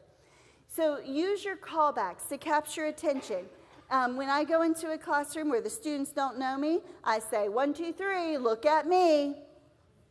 And they look. Now, the Lord has helped me out in my height coming into a classroom, but usually if I say it, not mean, just in a strong voice, they do look at me, and then I find the ones that did, and I start praising them. Mrs. Stewart, our 4-year-old teacher, show me your twinkle fingers, and she gets their fingers up in the air. You already heard her say, I see a ceiling, I see a floor, or look up, look down, look out the window, smile at me, look at a friend, look up, look at me, and that gets them back and quiet. Using callbacks, you say macaroni and cheese, they say everybody freeze. Hands on top, that means stop. 1, 2, 3, eyes on me. 2, 3, eyes on you. Some of you use that class. Yes, yes. Whatever is comfortable for you is appropriate. And then don't forget to get the wiggles out. A meeting like this is so good in the sense that you are reminded of how hard it is to sit and to listen to somebody talk, especially when you already know the stuff. We have a 40-year veteran right up here. She could be doing this meeting as she's being so polite and kind and just in her listening attention. Your students are going to start tuning you out because they are sick and tired of counting 1 to 10, right? That's information that they already know. So that's where we engage with the teaching toys. We got to find ways to get the wiggles out. It is true. They come back, let's say my K-5 teacher. Everything that you're teaching in that first week of school, they already did in 3-year-old, they already did in 4-year-old, and now you're doing it again in 5-year-old. Guess what? They'll get it again in first grade too, and in second grade. So your trick up your sleeve is to have opportunity. Yes, you say the sound of the letter. Yes, you count. But then let them pull out a stick, and it says crab walk. So then they get to have somebody demonstrate what a crab walk looks like, and then they get on the floor, and they're going to fall on their bottoms, and it's going to be very cute. And then you'll get them back up, and they'll get to their seat. So then you're going to count again. Guess what? They will be doing their very best because they want to pick out another popsicle stick to see what comes next. So what are some things on the popsicle sticks? Jumping jacks, crab walk, bear walk, where they're all on all fours, fall to the floor. Sometimes you got to give them permission to do what otherwise they would get in trouble to do, right? So you say, stand when you see the letter I. So they stand when they see. Fall to the floor when you see the number 4 and you've got mixed up flashcards. They fall to the floor. I told you about running to the board to put those blend ladders together on our board box. So you capture their attention when you do a fun wiggle activity like that.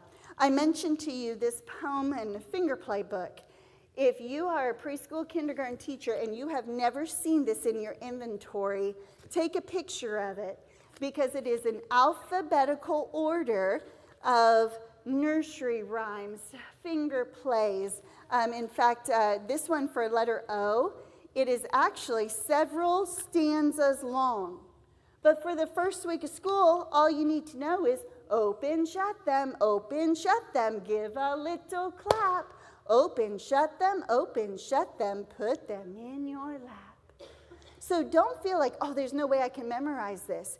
No, you can look at this. 1, 2, buckle my shoe. That's going to capture their attention.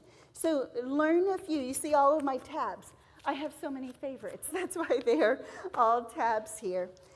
Take a quick look at this video. You see on the side I say, teacher, look.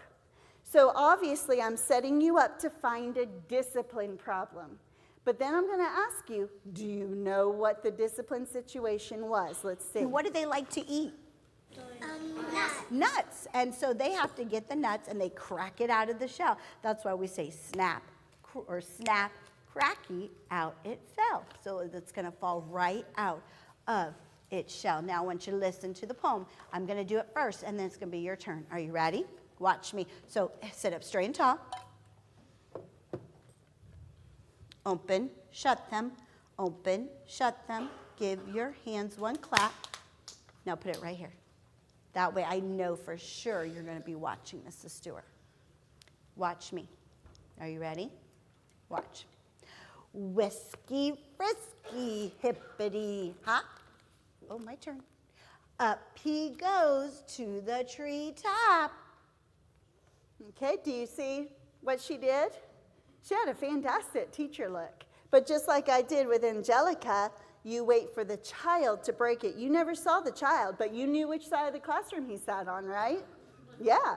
And did you notice she was very aware, but her face was minus its smile in that moment with him, but then she would go back to a pleasant face. One child's disobedience does not mean you're having a bad day. There's a K4 teacher I've known for years. I've shared the story. Some of you may remember it from times past. Her name was Mrs. Wasser. I was crossing our atrium, and I said to Mrs. Wasser, "How was your day?" And she's like, "It was great." She paused, and she said, "But the students, that's a different story." Okay? I never forgot that. Why? Because she separated her day from the students' behavior. Right? I don't call my husband after a day of teaching and say, "Oh, it's been a horrible day." No, I had a great day. I was prayed up. I was prepared. I went through my lessons. I praised students. They're the ones that chose the behavior. They're the ones that chose the consequence. I didn't have a bad day. I'm tired. Yeah, it's hard work keeping on top of them, isn't it? But it doesn't mean I had a bad day. So we just need to be careful of that. This one I found on Pinterest to tune a farmer in the Dell. It's time to wiggle your toes. It's time to wiggle your toes. Then reach up and touch your nose. It's time to wiggle your toes. It's time to wiggle your hands. It's time to wiggle your hands. Yay! Now it's time to stand. It's time to wiggle your hands. You get the idea there. Why am I giving you all of these? Because just like I did years ago, I made a collection of songs and finger plays, and when I go substitute or when I go into your schools, this is on my clipboard and I have songs ready to go. There is power in the song to engage them.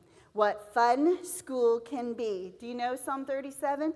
Delight thyself in the Lord, and he shall give thee the desires of thine heart. In this moment, what do you envision your classroom to look at? I recently was listening to a podcast, and she said, come December 31st, 2024, you're at a New Year's Eve party, and people are saying, "Hey, what made this year great?" Or you say, "This was the best year ever." What made it be the best year ever? Whatever you say to fill in that blank, write it down and make it happen. So I say to you, you want this to be the best year ever, right? What does that look like to you? Well, all the students are going to sit like this. Yeah, that's not going to happen. But I have tools. Remember our opening theme? Equip teachers, shape students. I hope your toolbox is being poured into of things that you can do to engage them. Now, you won't believe this. We have less than an hour to go, and we're just at lunch. All right, stand up for me, please. Again, if you need to step out for the restroom, that is fine. I'm going to set up here for this next one. While you're wiggling, you want another little teacher idea? Rainy days are awful sometimes. So have some yarn, cut them to different lengths. But then you put a mess of spaghetti either on the floor or on your podium or on your stool or whatever you have in the classroom. You're doing a contest. One student gets one. Ooh, look how long this is. Let's say this is the boy line. So at your baseboard in your classroom, you put this down. Then the next student comes. Ooh, that's even longer. And then the next student comes. Oh, look at that. So the idea is they're answering questions as you're praising them. They're pulling out different lengths of yarn. Some are real small, some are long. So it's not a contest of, oh, the boys always win, or oh, the girls always win. It's just whoever happens to pull the longest yarn.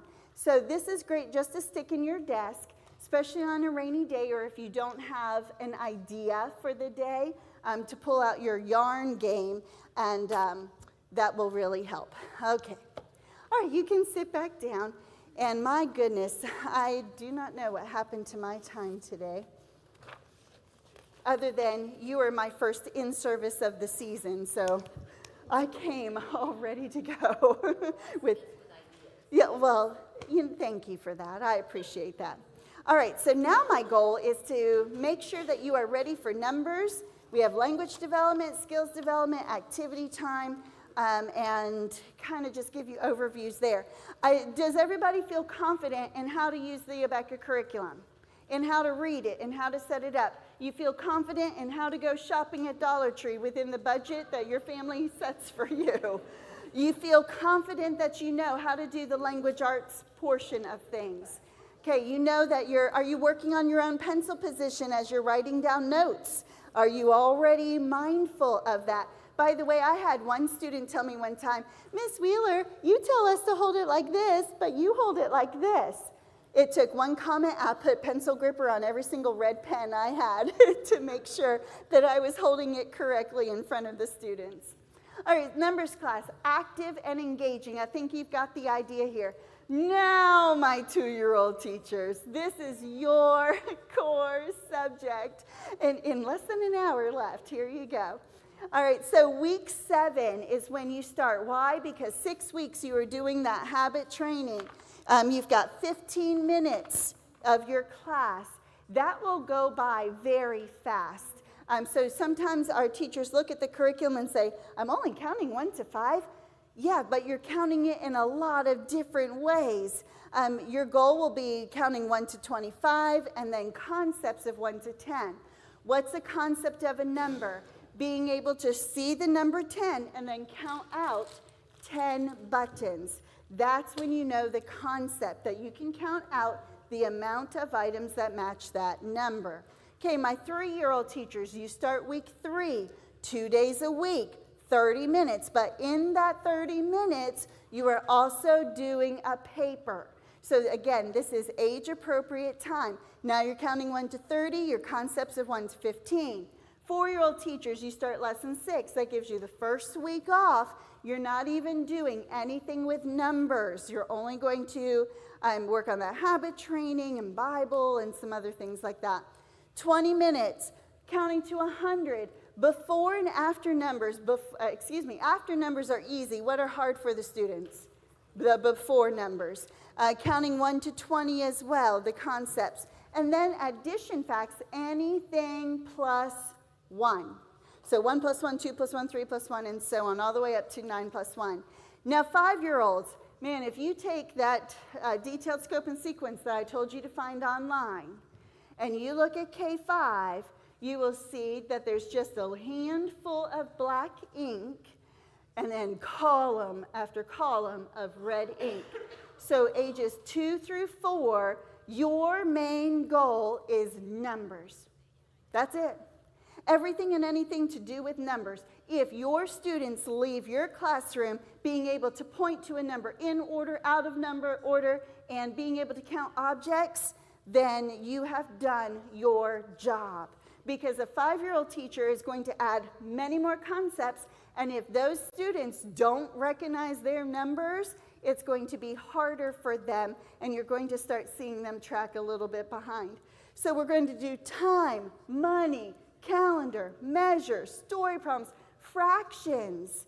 They'll do a half, they'll do a fourth, geometry, 1 to 10 addition family. That means 0 plus 1, or let me do the 10 family. 0 plus 10 equals 10, 1 plus 9, 2 plus 8, 3 plus 7. I just had a mind blip there. That's a problem. And then subtracting 1 or all of a number. This is huge. Now, this is also where standardized testing begins. So you're going to see that on some of the workbook pages, especially in K-5, little bubbles, because you're going to start training them for standardized testing if your school chooses to do that on the kindergarten level. So maybe you never made that connection before, but we'll start at the beginning of the year to do that. Okay, preparing your lesson. Of course, as you've seen, there's preparation and there's procedure. But what are you going to do to prepare for your numbers lesson? Toys. Look at your closet, what you have, everything that you've seen here. Some of you took a picture of my table. You're going to look at that picture and you're going to say, oh, what is this popcorn can for? And maybe it's so you can get little pretend popcorn balls, and they have to count the certain number that you show them, or they have to take out a certain number. So there's no wrong or right in how you do it. It's just a matter of doing it. While I'm over here preparing, maybe some of you came up and said, why is there a drum? Listen, count in your brain. What's the number? Listen, count in your brain. What's my number? Now, what I'm going to do is I'm going to train them. Listen, count in your brain. That will always start a new one. What's my number? They don't say it until they hear that sentence. Now, you might do a little rhythm. And that's just for laughter, right? Because they couldn't count that fast. Maybe some of them could. But you can do rhythm like this. You can say, how many cubes do I have in my hand? And you would show. Or you would call a student up and you would pour some cubes. You can do cars. You can do little snakes, plastic snakes, whatever you want in the can to see how many they have. Dog toys, listen in your brain. What's my number? And some of you that were sleeping just woke up. That's okay. No offense. Squigs. Do you use these in your classroom? Okay, this is, you'll recognize it, it's your baby's car seat mirror. Squigs, there are big ones or there are little ones. They stick. So you can have students show them a number and they have to stick that many to the mirror. They get to come and pull it off, going a little occupational therapy as well. Because I'm telling you what, they are not coming to you with coloring skills. They are not coming to you with fine motor skills. They know how to push buttons and slide things around a phone, but they've lost the skills. So we can help them with that. By the way, you're teaching colors. Throw some squigs on the floor. I want orange.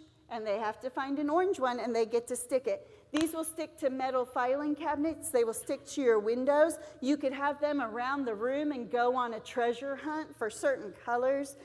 So squigs are perfect for that. Even little stuffed balls. Okay, every time it's up in the air, you say a number. When I hold it, you stop. Ready, begin. 1, 2, 3, 4. Ooh, I got you. What's my number? 4. By the way, flip back to phonics. Say the sound for the letter A. Ah, ah, ah. Now wrinkle your nose. Say the sound for the letter I. I, I, I. Stick your tongue out. Sound for the letter E. Ah, ah, ah. Distracting them. Why? Their eyes are not on each other. They're on this little stuffed toy. Okay, so you're thinking how I'm thinking. And I'm doing this because I know I'm not going to be able to get through all of my notes. So I'm trying to give you ideas on how, when the curriculum says, count numbers 1 through 5, am I counting numbers 1 through 5 in a roundabout playing way? Okay, so you see sticky notes on here. Flipping from the back to the front, what's my number? Some of you are not able to see it. Throw a smiley face in there. But then also throw stars on the floor. Show a number. So Angelica, what's your number? So she would have to go to the floor and find 3 stars. Now while she's counting stars, what's your number?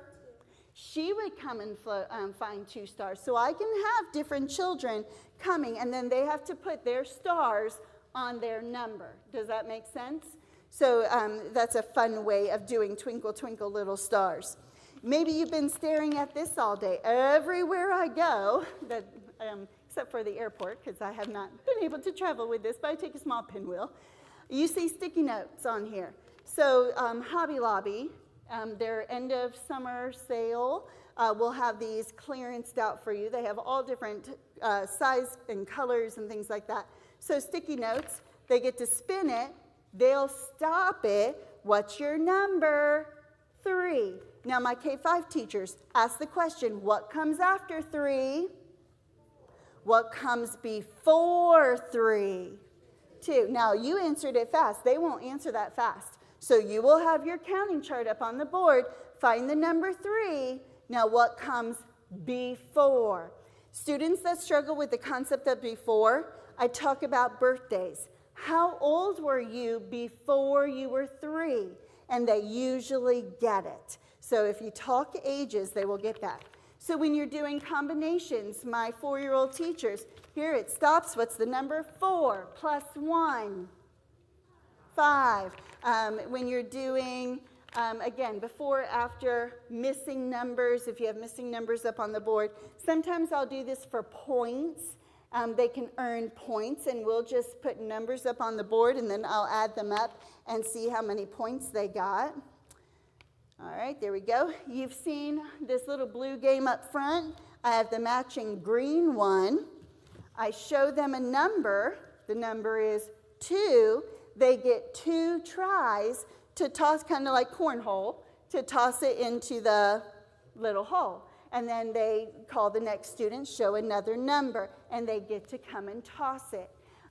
So it's, again, these are privileges to do. Am I still accomplishing what the curriculum asks me to do? The answer is yes. Okay, moving on. Clothespins. These are great just at their desk before school starts. This one says 4, 5, 6. They have to find the clothespin that has the 4, then the 5, so they have to squeeze it and put it on. These plastic containers, always looking for uses for those. Take little Chanel stems, the pipe cleaners. They look like little worms. Poke holes in the top. Every student can have one, or you can just have 1 or 2 up front. Show a number. The number's 3. They have to put 1, get the next one, 2, 3. So again, that fine motor. By the way, my preschool teachers, there's one of you, one lesson where you are doing a bird theme, and the bird has to collect worms, and you're supposed to make a game out of that. This is a great worm game for the students there. One more, and then I'll come back over to the PowerPoint. You're showing numbers. Again, really working on their skills. These are the giant paper clips, the giant puff balls. I show them a number, and then they have to pick up that puff ball and put it in. Now, it's not going to be easy for some. So after you've shown them how to do it, this will be a good independent skills activity before they come into school, and they will enjoy putting in those different colors into even when you're teaching colors. So those are a few fun things. Those are the type of visuals that you're going to gather. And I left my remote somewhere. When you prepare for your class. Okay, you recognize that there are lots of charts and games that are appropriate to just the numbers class. Counting objects, just as you saw in phonics, we'll put objects up, we'll put objects down. You've got your number families chart, you've got your clocks, your money. If you have the print chart or you have the digital, these are all going to be called for in the curriculum, so you don't have to wonder when you're going to use them. Ooh, that surprised me there. Did it surprise you? Button Bear, say hi, Button Bear. So he has a song. Button Bear has come to school, come to school. come to school. Button Bear has come to school to teach us a new number. Your turn. Button Bear has come to school. Come to school. Come to school. Button Bear has come to school to teach us a new number. Okay, my 2s, 3s, and 4s. Your main teaching visual are these preschool number concept flashcards. So when you're teaching a new number, you say, this is number 1. It's a straight stick. This is what number 1 looks like. There's 1 turtle. There's not 2 or 3 turtles. There's just 1. Show me 1 with your finger. There's 1. So you're talking about it. You'll have different objects that they will count out. Just 1. Your number flashcards, these are the colored flashcards. When you're teaching numbers, you'll teach them in order. 1, 2, 3. But then you'll say, now for the mix-up. And then this is where you get to go to the individual, and they say 3, 4. I didn't mix them up very well. 2. And so it's taking it out of order. When you get, this is my 5-year-old teacher, to teaching number families, this number is most important. Why? Because he has a 0 on his back. If he has a 0 on his back, he's the father of the family. So who's the father of the teen family? 10. How do you know? Because he has a 0 in the back. So when you practice the teen family, what's this number? 13. How do you know it's the teen family? The father of the family. The teen family means he has a 1 in the front. So what's this number? 13. What does he have? A 1 in the front and a 3 in the back. What's this number? 11. Whose family does he live in? The teen family. Why? Because he has a 1 in the front. So that's going to help the students understand the fathers of the family have a 0, and then the teen family has the 1 in the front. And if you kind of chant, what, then they like that repetition. Okay, my K-5 teachers, you have a few extra flashcards. Your basic concept flashcards, these are used to teach higher level thinking concepts. So when you're teaching place value, here you've got 10, 11, 12, 13, 14. So you will actually teach them one group of 10, because he's got a 1 in the front, that's the teen family, and how many 1s by himself. Of course, you've got shapes, and then you've got numbers. They're going to learn how to spell numbers. What's this number? 1. How do you spell it?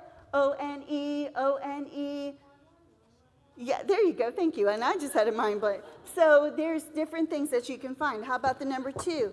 T-W-O, T-W-O spells the number 2. T-W-O, T-W-O spells the number 2.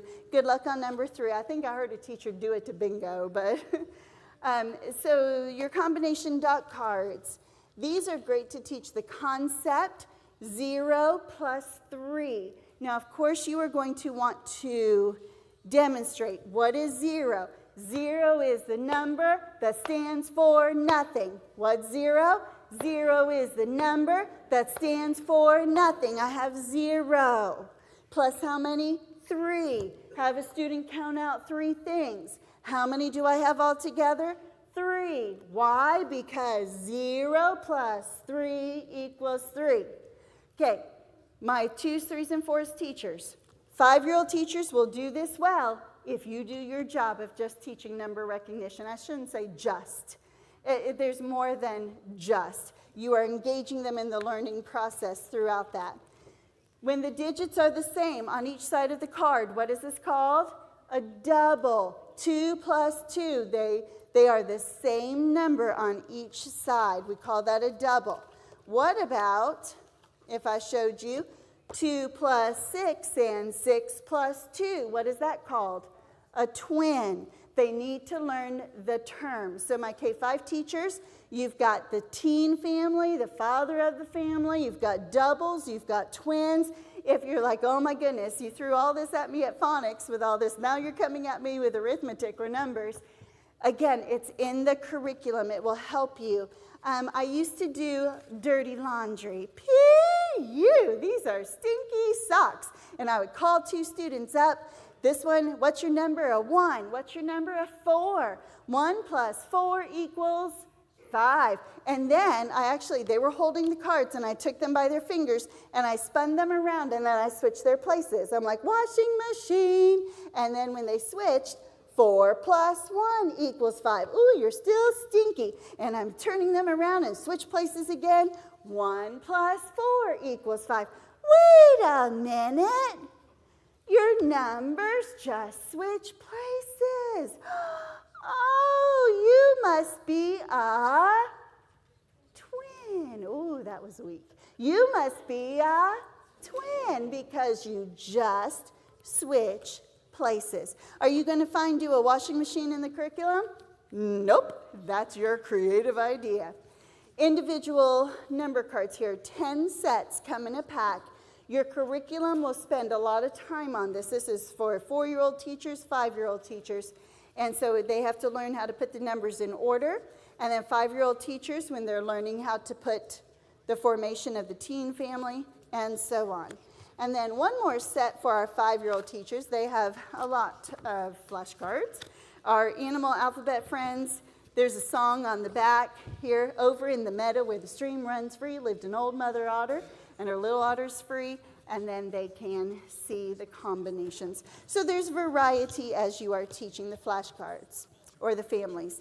And then your regular flashcards flip from the back to the front, starting off by having them just read it, right? 3 plus 1 equals 4. 0 plus 1 equals 1. You're going to do this first. Let them see the pattern, and then turn it around and let them find the answer there.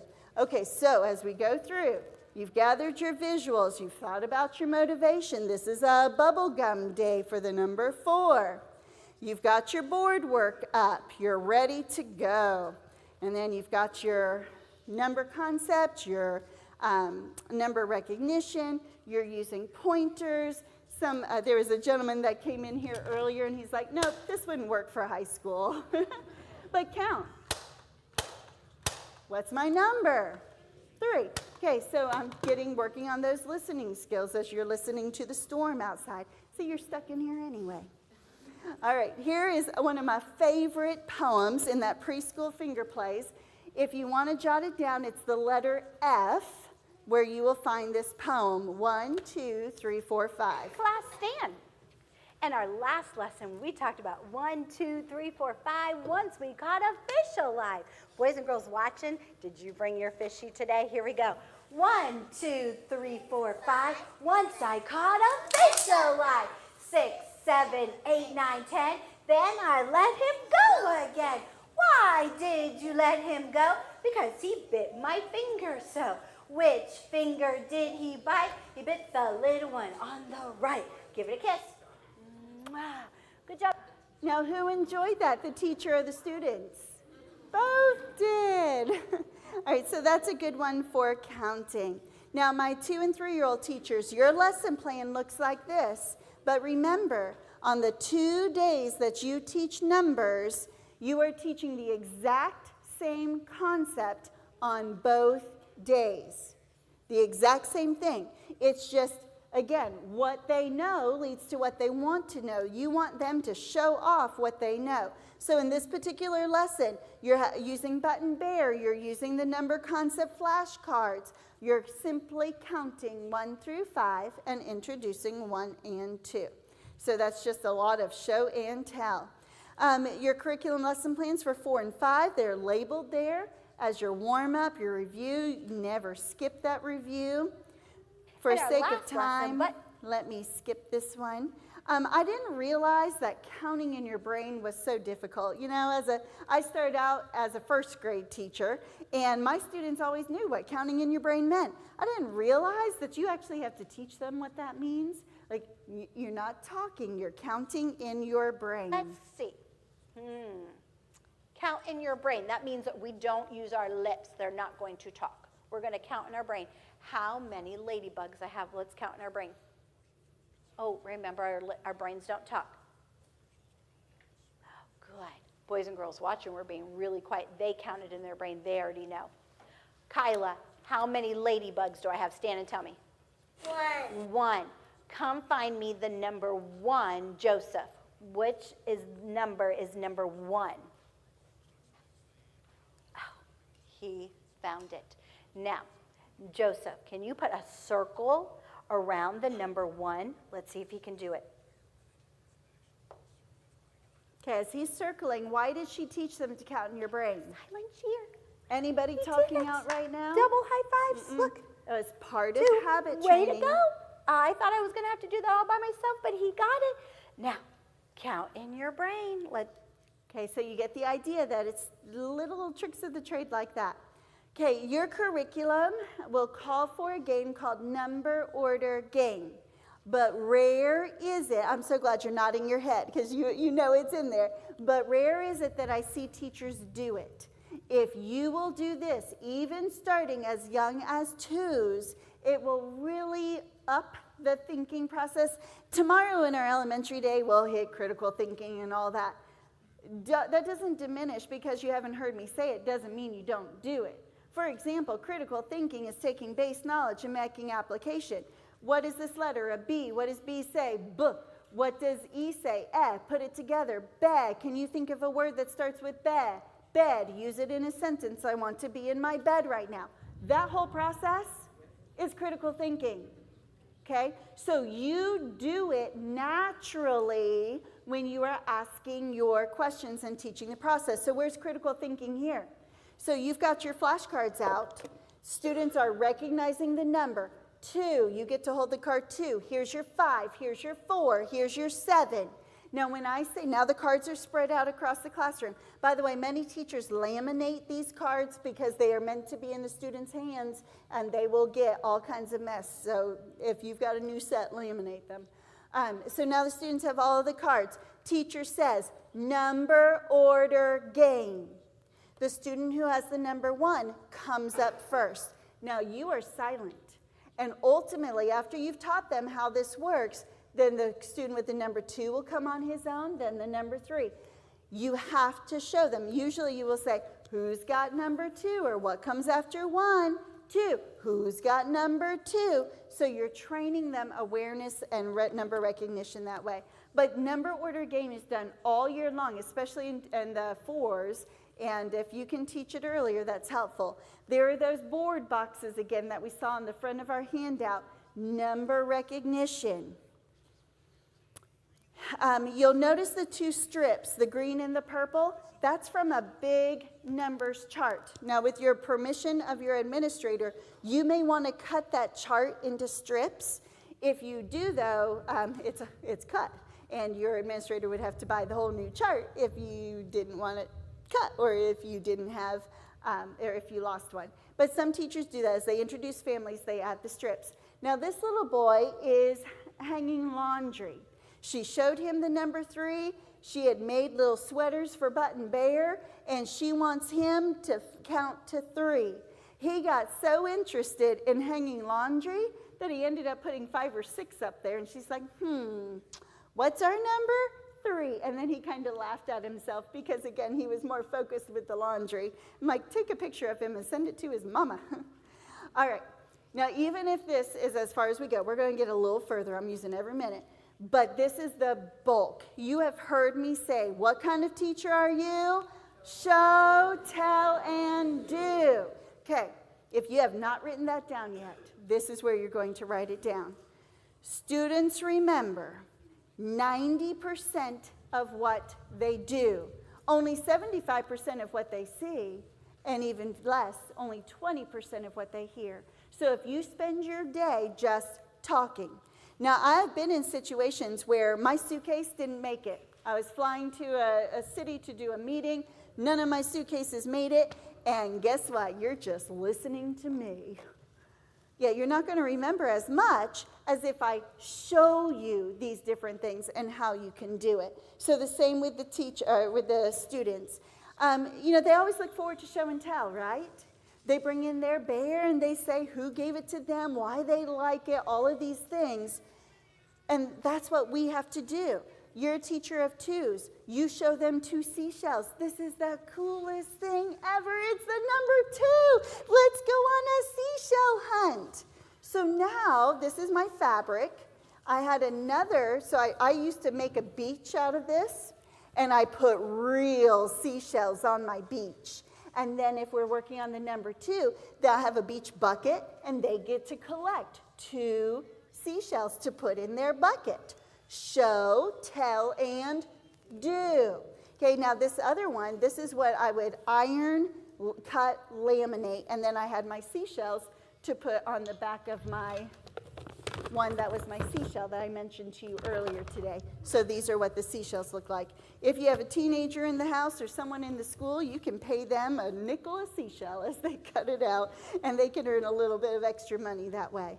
But show, tell, and do. So here, how can I show it? Your administrator is sitting on your row. She comes into your classroom. She's listening to your numbers lesson.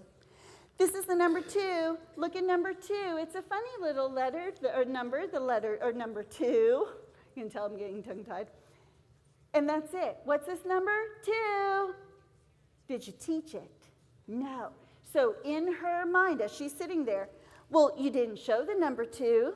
You didn't demonstrate it. And you should have balloons in your classroom, by the way.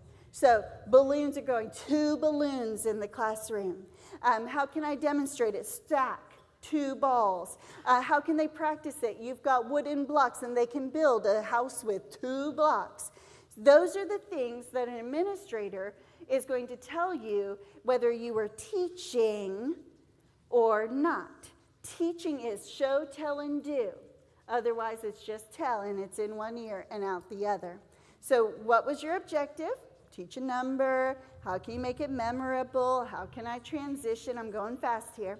When you're teaching a new number, do you have a routine that you use every time? I used a mailbox. So anytime the curriculum called for a new number, we had mail, and it had a picture of the number. It had different objects. I had stickers. I had snakes. I had whatever you could put into an envelope. And they got so excited about finding out what the new number was because of special mail delivery. All right, so teach, practice, apply. I'm trying to get to a video here. Are you familiar with the song time? My 5-year-old teachers might know this. From numbers 1 to 10, the formation of every number is put to song. So if you are the 5-year-old teacher, share it with your 2s, 3s, and 4s. Let them take a picture of it and learn it. Listen to this. Down across and then sent down. Down across and then sent down. Down across and then sent down. I am the number 4. If you didn't know this existed, you do now, and now you want it, right? It's just so much fun to be able to teach the numbers to song. So your 5-year-old teachers are the keepers of that particular songbook. All right, how do you teach a new number? Here we Class, go. stand. Get out your, ready? Your little mouse. Here we go. Hickory dickory dock, the mouse ran up the clock. The clock struck 1. The mouse ran down. Hickory dickory dock. Hickory dickory dock. The mouse ran up the clock. The clock struck 2. The mouse said boo. Hickory dickory dock. Hickory dickory dock. The mouse ran up the clock. The clock struck 3. The mouse said wee. Hickory dickory dock. Hickory dickory dock. The mouse ran up the clock. The clock struck 4. The mouse said no more. Hickory dickory dock. Hickory dickory dock. Sit down. You are working hard. Well, I see that Button Bear has come to school. And when Button Bear comes to school, sometimes he brings us a new what? A new number. A new number. And I think he did, but I'm not sure where that new number went to. You see it? Okay, Connor, will you come see it? Where do you see that new number? It's usually right here in his pocket, but he didn't put it in his pocket. Connor, come show me. Where did he put it? I can't find it. What? Up there? Are you sure? I think it's just decoration. Don't you think it's just decoration like our ball today? Red thing? This red thing right here? Is that our new number? Yes! Are you sure? I think it is. Let's see. I'm going to put it on your shirt. Let's see. What number goes across and down? 7. Wow, you are too smart. Pat yourself on the back. Number 7. You are right. I'm going to put it up here on our flannel board. Thank you, Connor, for helping me with that. Number 7. Number 7 goes across and down. Number 7, you know what it also reminds me of? Of a flagpole. It reminds me of a flag and a flag, but just like our flag, that when we pledge to the American flag, it looks like the flag with a flagpole. That's what it reminds me of. So 3 looks like a what? A half a ball and a half a ball. And 6 has a ball where? At the bottom. And 5 is wearing his big tummy and a ball cap. And number 7 looks like a flag and a flagpole. Let's say that together. Class, stand. Number 7 looks like a flag and a flagpole. Good job. You may be seated. Hey, she's telling it as a story. Captured attention, right? So sometimes showing them or pretending that you don't know, obviously Maybe you like do. apple pie. Rub your tummy because apple pie, it is so delicious. Let's see how many apples we have here. Count. 1, 2, 3, 4, 5, 6, 7. We have 7 apples. How many apples? 7.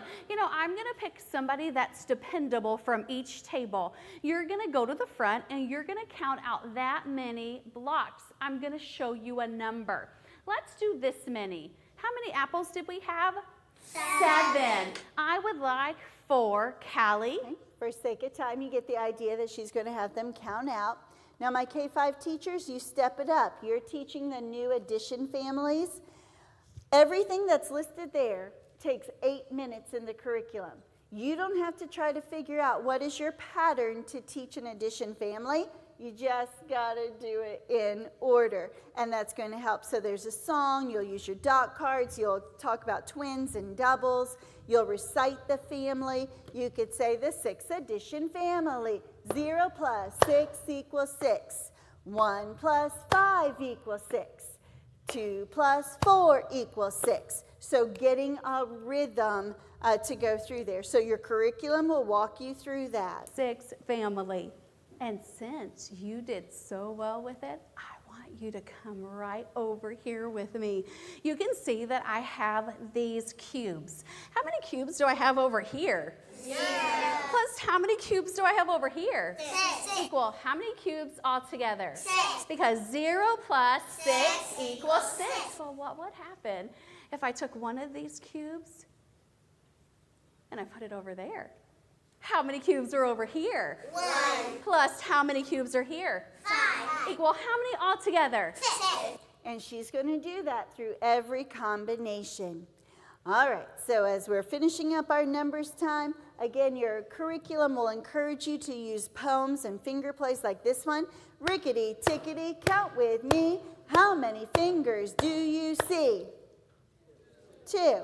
1, 2. Now, I like to use straws, and your idea here is McDonald's French fries. Go to the Dollar Tree, get yellow sponges, cut them out to look like French fries, and then they can, when you do rickety tickety, how many French fries do you see?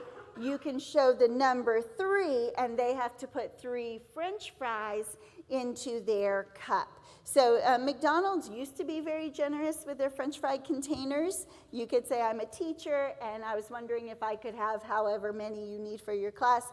I don't know if they're as generous nowadays, but you can still try, or you can make your own one. It's number time. Okay, again, Class, for stand. sake of time here, What? let me get to this video. They're doing Look at counters Mrs. at their Stewart. desk. If these were my toys right here and I took them out of my bag, after I laid them out, I would count to see if I had laid out the right toys. Hands in your lap, and let's see if you counted right. Are you ready? Let's count your toys. Look at your toys.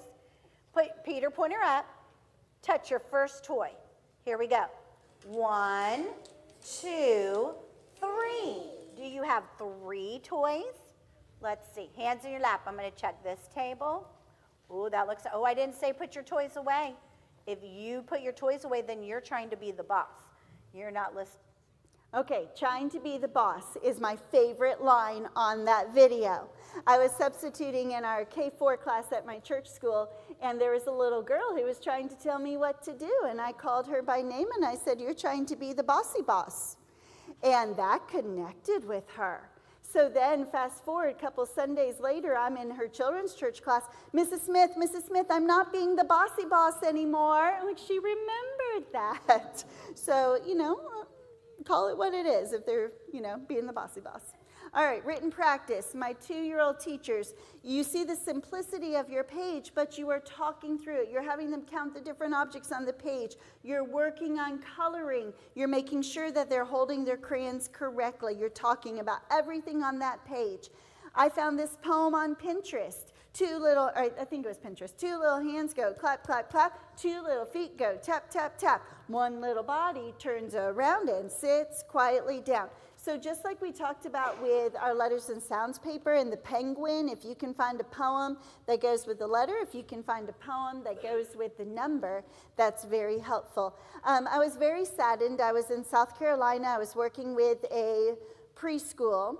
And the administrator was walking me down the hallway to show me the lay of the land, and I'm peeking into the rooms as we're going, and it was the 3-year-old classroom. It was time to do their paper, and the students were coloring, but there were 3 teachers in the classroom.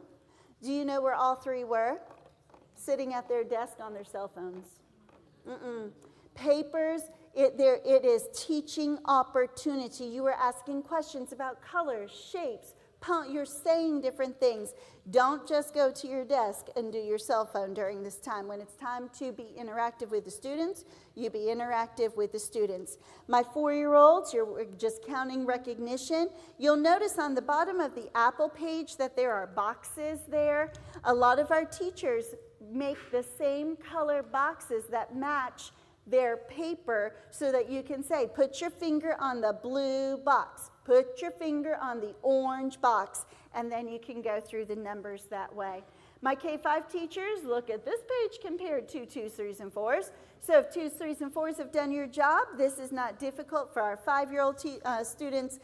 Do you notice how each section is divided with thick colored lines? That's to help them focus their attention. So there are features on your worksheet that are there for reasons that you might not even realize that are there. But we are age appropriately helping our students. This is the book every 5-year-old hates. They absolutely hate Numbers Writing Tablet. It is number practice. They teach the vertical, how to go in vertical order. It is seat work. It is a 2nd semester book. You can make it fun by motivation, but they don't like it on their own. Remember earlier I said that don't feel guilty about doing worksheets as a whole class. May be hard to see, but it says Section 1, work together. Section 2, dot card procedure. Sections 3 and 4, students work independently. So your curriculum will tell you what to do together. How do you hold your pencil? And what not. And then certainly enjoying the lesson with your different visuals, evaluating the lesson, same as with phonics, your questions, and then K-5, you get your graded test paper. By the way, there is a teacher key for letters and sounds and for numbers, and that will be your grading scale for those papers in that teacher key. Okay, now I have done a great disservice to those of you that teach our language development and our activity time. It is time for me to turn it over to Aaron, but if you will indulge me, my 2s, 3s teachers, this is as important as phonics. You don't teach phonics in 2s and 3s. This is your other academic core subject. So my 2s and 3s, your core is numbers, Your core is language development. This is exposure to the world around them. This is where you are giving them that hands-on opportunity. STEM is such a big deal in our academic world. These are where those activities are. I already mentioned to you about the teacher guide, the spiral-bound teacher guide. If you don't have this in your inventory, you must, because again, this is core. Your curriculum will tell you what letter you are teaching, but your teaching content is in this book. Now, I get some veteran teachers who haven't looked at that book in years, and they're missing out on some good activities. You see the card of Edison? I saw a teacher teach one time this letter, and she had the classroom all in Christmas lights. It wasn't Christmas time. I'm like, why the Christmas lights? And I was so impressed. I'm like, I've got to tell teachers about, when you're doing Edison, go Christmas lights. And then I look up the E-page in the teacher manual. Guess what it says? Christmas lights. It was in the book. Here I was so proud of her, thinking she'd come up with a great idea. She just used an idea that was in the book. So good on her for that. But this is where you get your alphabetical, this is your science. This is your history. This is your health. Whereas my K-5, you have a separate social studies book. This is your geography. This is your community helpers. This is America, Our Great Country, that are all with the large teaching flashcards. So for my 2s and 3s, language development, you don't teach separate science. You don't teach separate community helpers, but you will through this book. So it's the teacher guide that will help you with all of that. Follow your schedule. It changes based upon the habit training. Again, this is where you get to be all excited, touchy-feely, wearing the sunglasses, doing the pinwheel. You see that plate with the colored circles? Matching colored clothespins to the colored circles, making your own feely box. So 2s and 3s, this is your core. 4-year-olds, you use this same book. I don't expect my 2-year-old teachers to be able to do as much as 4-year-olds can do. So you have freedom with this teacher guide to pick and choose what you want to do for each of the letters. But by 4s, you're going to do a little bit more because the students can handle more.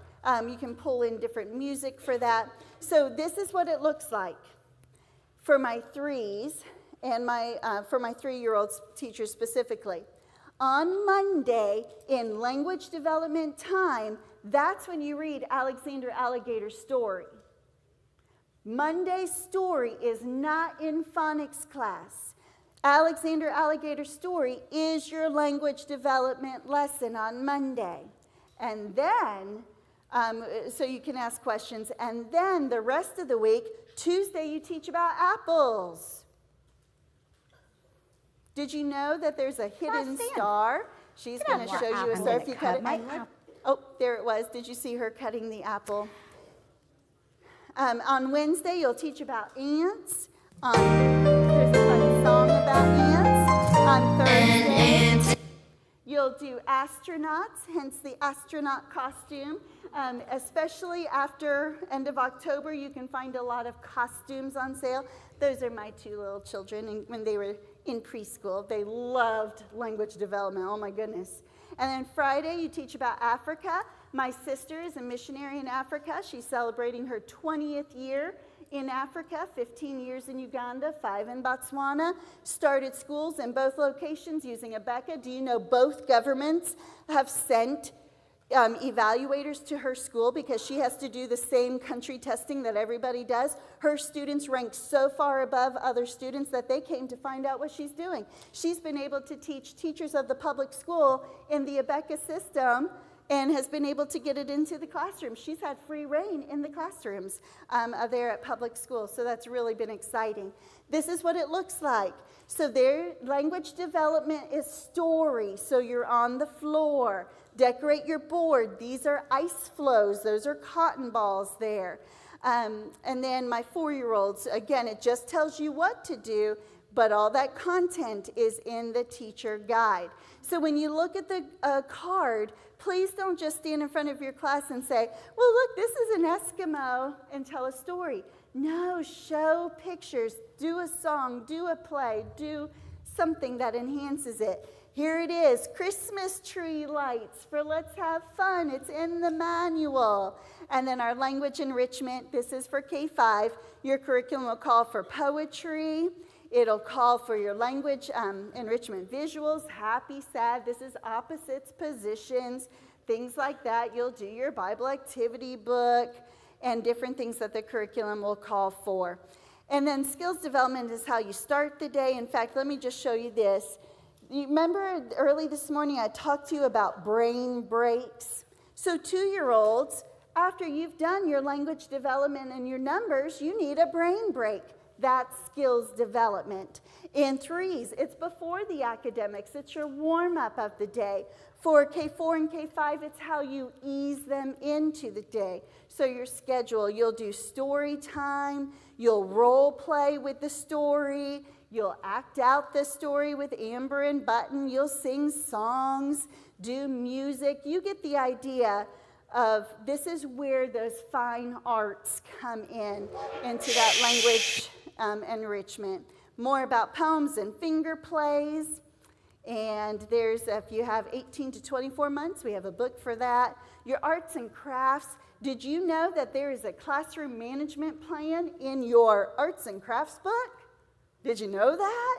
First year teacher, find your classroom management plan and it will help you do those projects. They're supposed to be memorable. My kids love that they know that I show you their little booklet and they get so excited about that. Crayons, the Tri-Write crayons, as we've talked about, slow and steady. This little girl up front, quick story. I was my son's occupational therapist. We were on a play date with her kids. Her daughter was holding her crayon real funny, and I said to the mom, you know, if you have her hold it like this will help her. Long story short, she did work with her on it, didn't think anything about it. Her daughter goes into the older 3s in her class, and it's really hard from this vantage, but she is the only one who's holding her pencil correctly. And it's because her mom worked with her on how to hold her crayons correctly. Now, I really must bring this to an end, but character stories, these are where you get your character words and your habit training at the beginning of the year. And, oh, we've got ball pits because you jump in and out, teaching opposites. Look for the biggest toothbrush you can find and put a pillowcase over a kid. Make sure you cut out a center hole, put their head, and then pretend to brush their teeth. So again, as interactive as you want. All right, think and learn. This is where I will have to stop. Think and learn, my K-5 teachers. You have a teacher edition that is essential. This is their processing, their perception, their listening skills. This is where that critical thinking, what would happen if, comes to play. Your curriculum will help you with that. I'm going to jump to my last screen here. Now, you see how much I did not cover as I'm going through this. One thing I want to say to you is online on ABeka.com for free is a teacher training library. Many of those videos were, I did years ago in a younger version of myself. So if you are teaching K-5, I didn't get to science. You want science, it's on there. You want reading comprehension, it's on there. So you can go by your grade levels. If you want me to tell you about something that I didn't get to, I will be glad to do that. I'm so sorry for my use of time today. Final thoughts. Great teacher takes a hand, opens a mind, and touches a heart. How do we start our day? Psalm 100, verse 5. Good, mercy, truth. If you leave that with your students, you have touched their heart. Our final verse before Aaron closes us out, and I'll be quick with the certificates. 1 Timothy 1:12. If you want a verse that is a theme, every year I say, I want a new verse for teacher training, and I just never find one that touches me like this one does. And I thank Christ Jesus our Lord, who hath enabled me, that's you, for that he accounted me faithful, putting me into the ministry. By the way, in today's society, if you just show up to work, faithful. If you go above and beyond, you're above and beyond. Just show up. Be faithful. God's enabled you. He's called you. The school that you serve in, it is your ministry. The gifts and talents God has given to you are used in this way. Again, please accept my apologies. You can put on your card that you didn't finish everything, but I sincerely hope that you have been helped, you have been encouraged, you have a new vision for how ABeka can be used in your classrooms. Aaron, come close it out before I keep talking more and more. All right, let me give you a couple announcements. First of all, Kayla Nicole, before you leave, you'll want to come get your license from me. It was found, and so you'll want to come grab that. Couple things. Dr. Barbara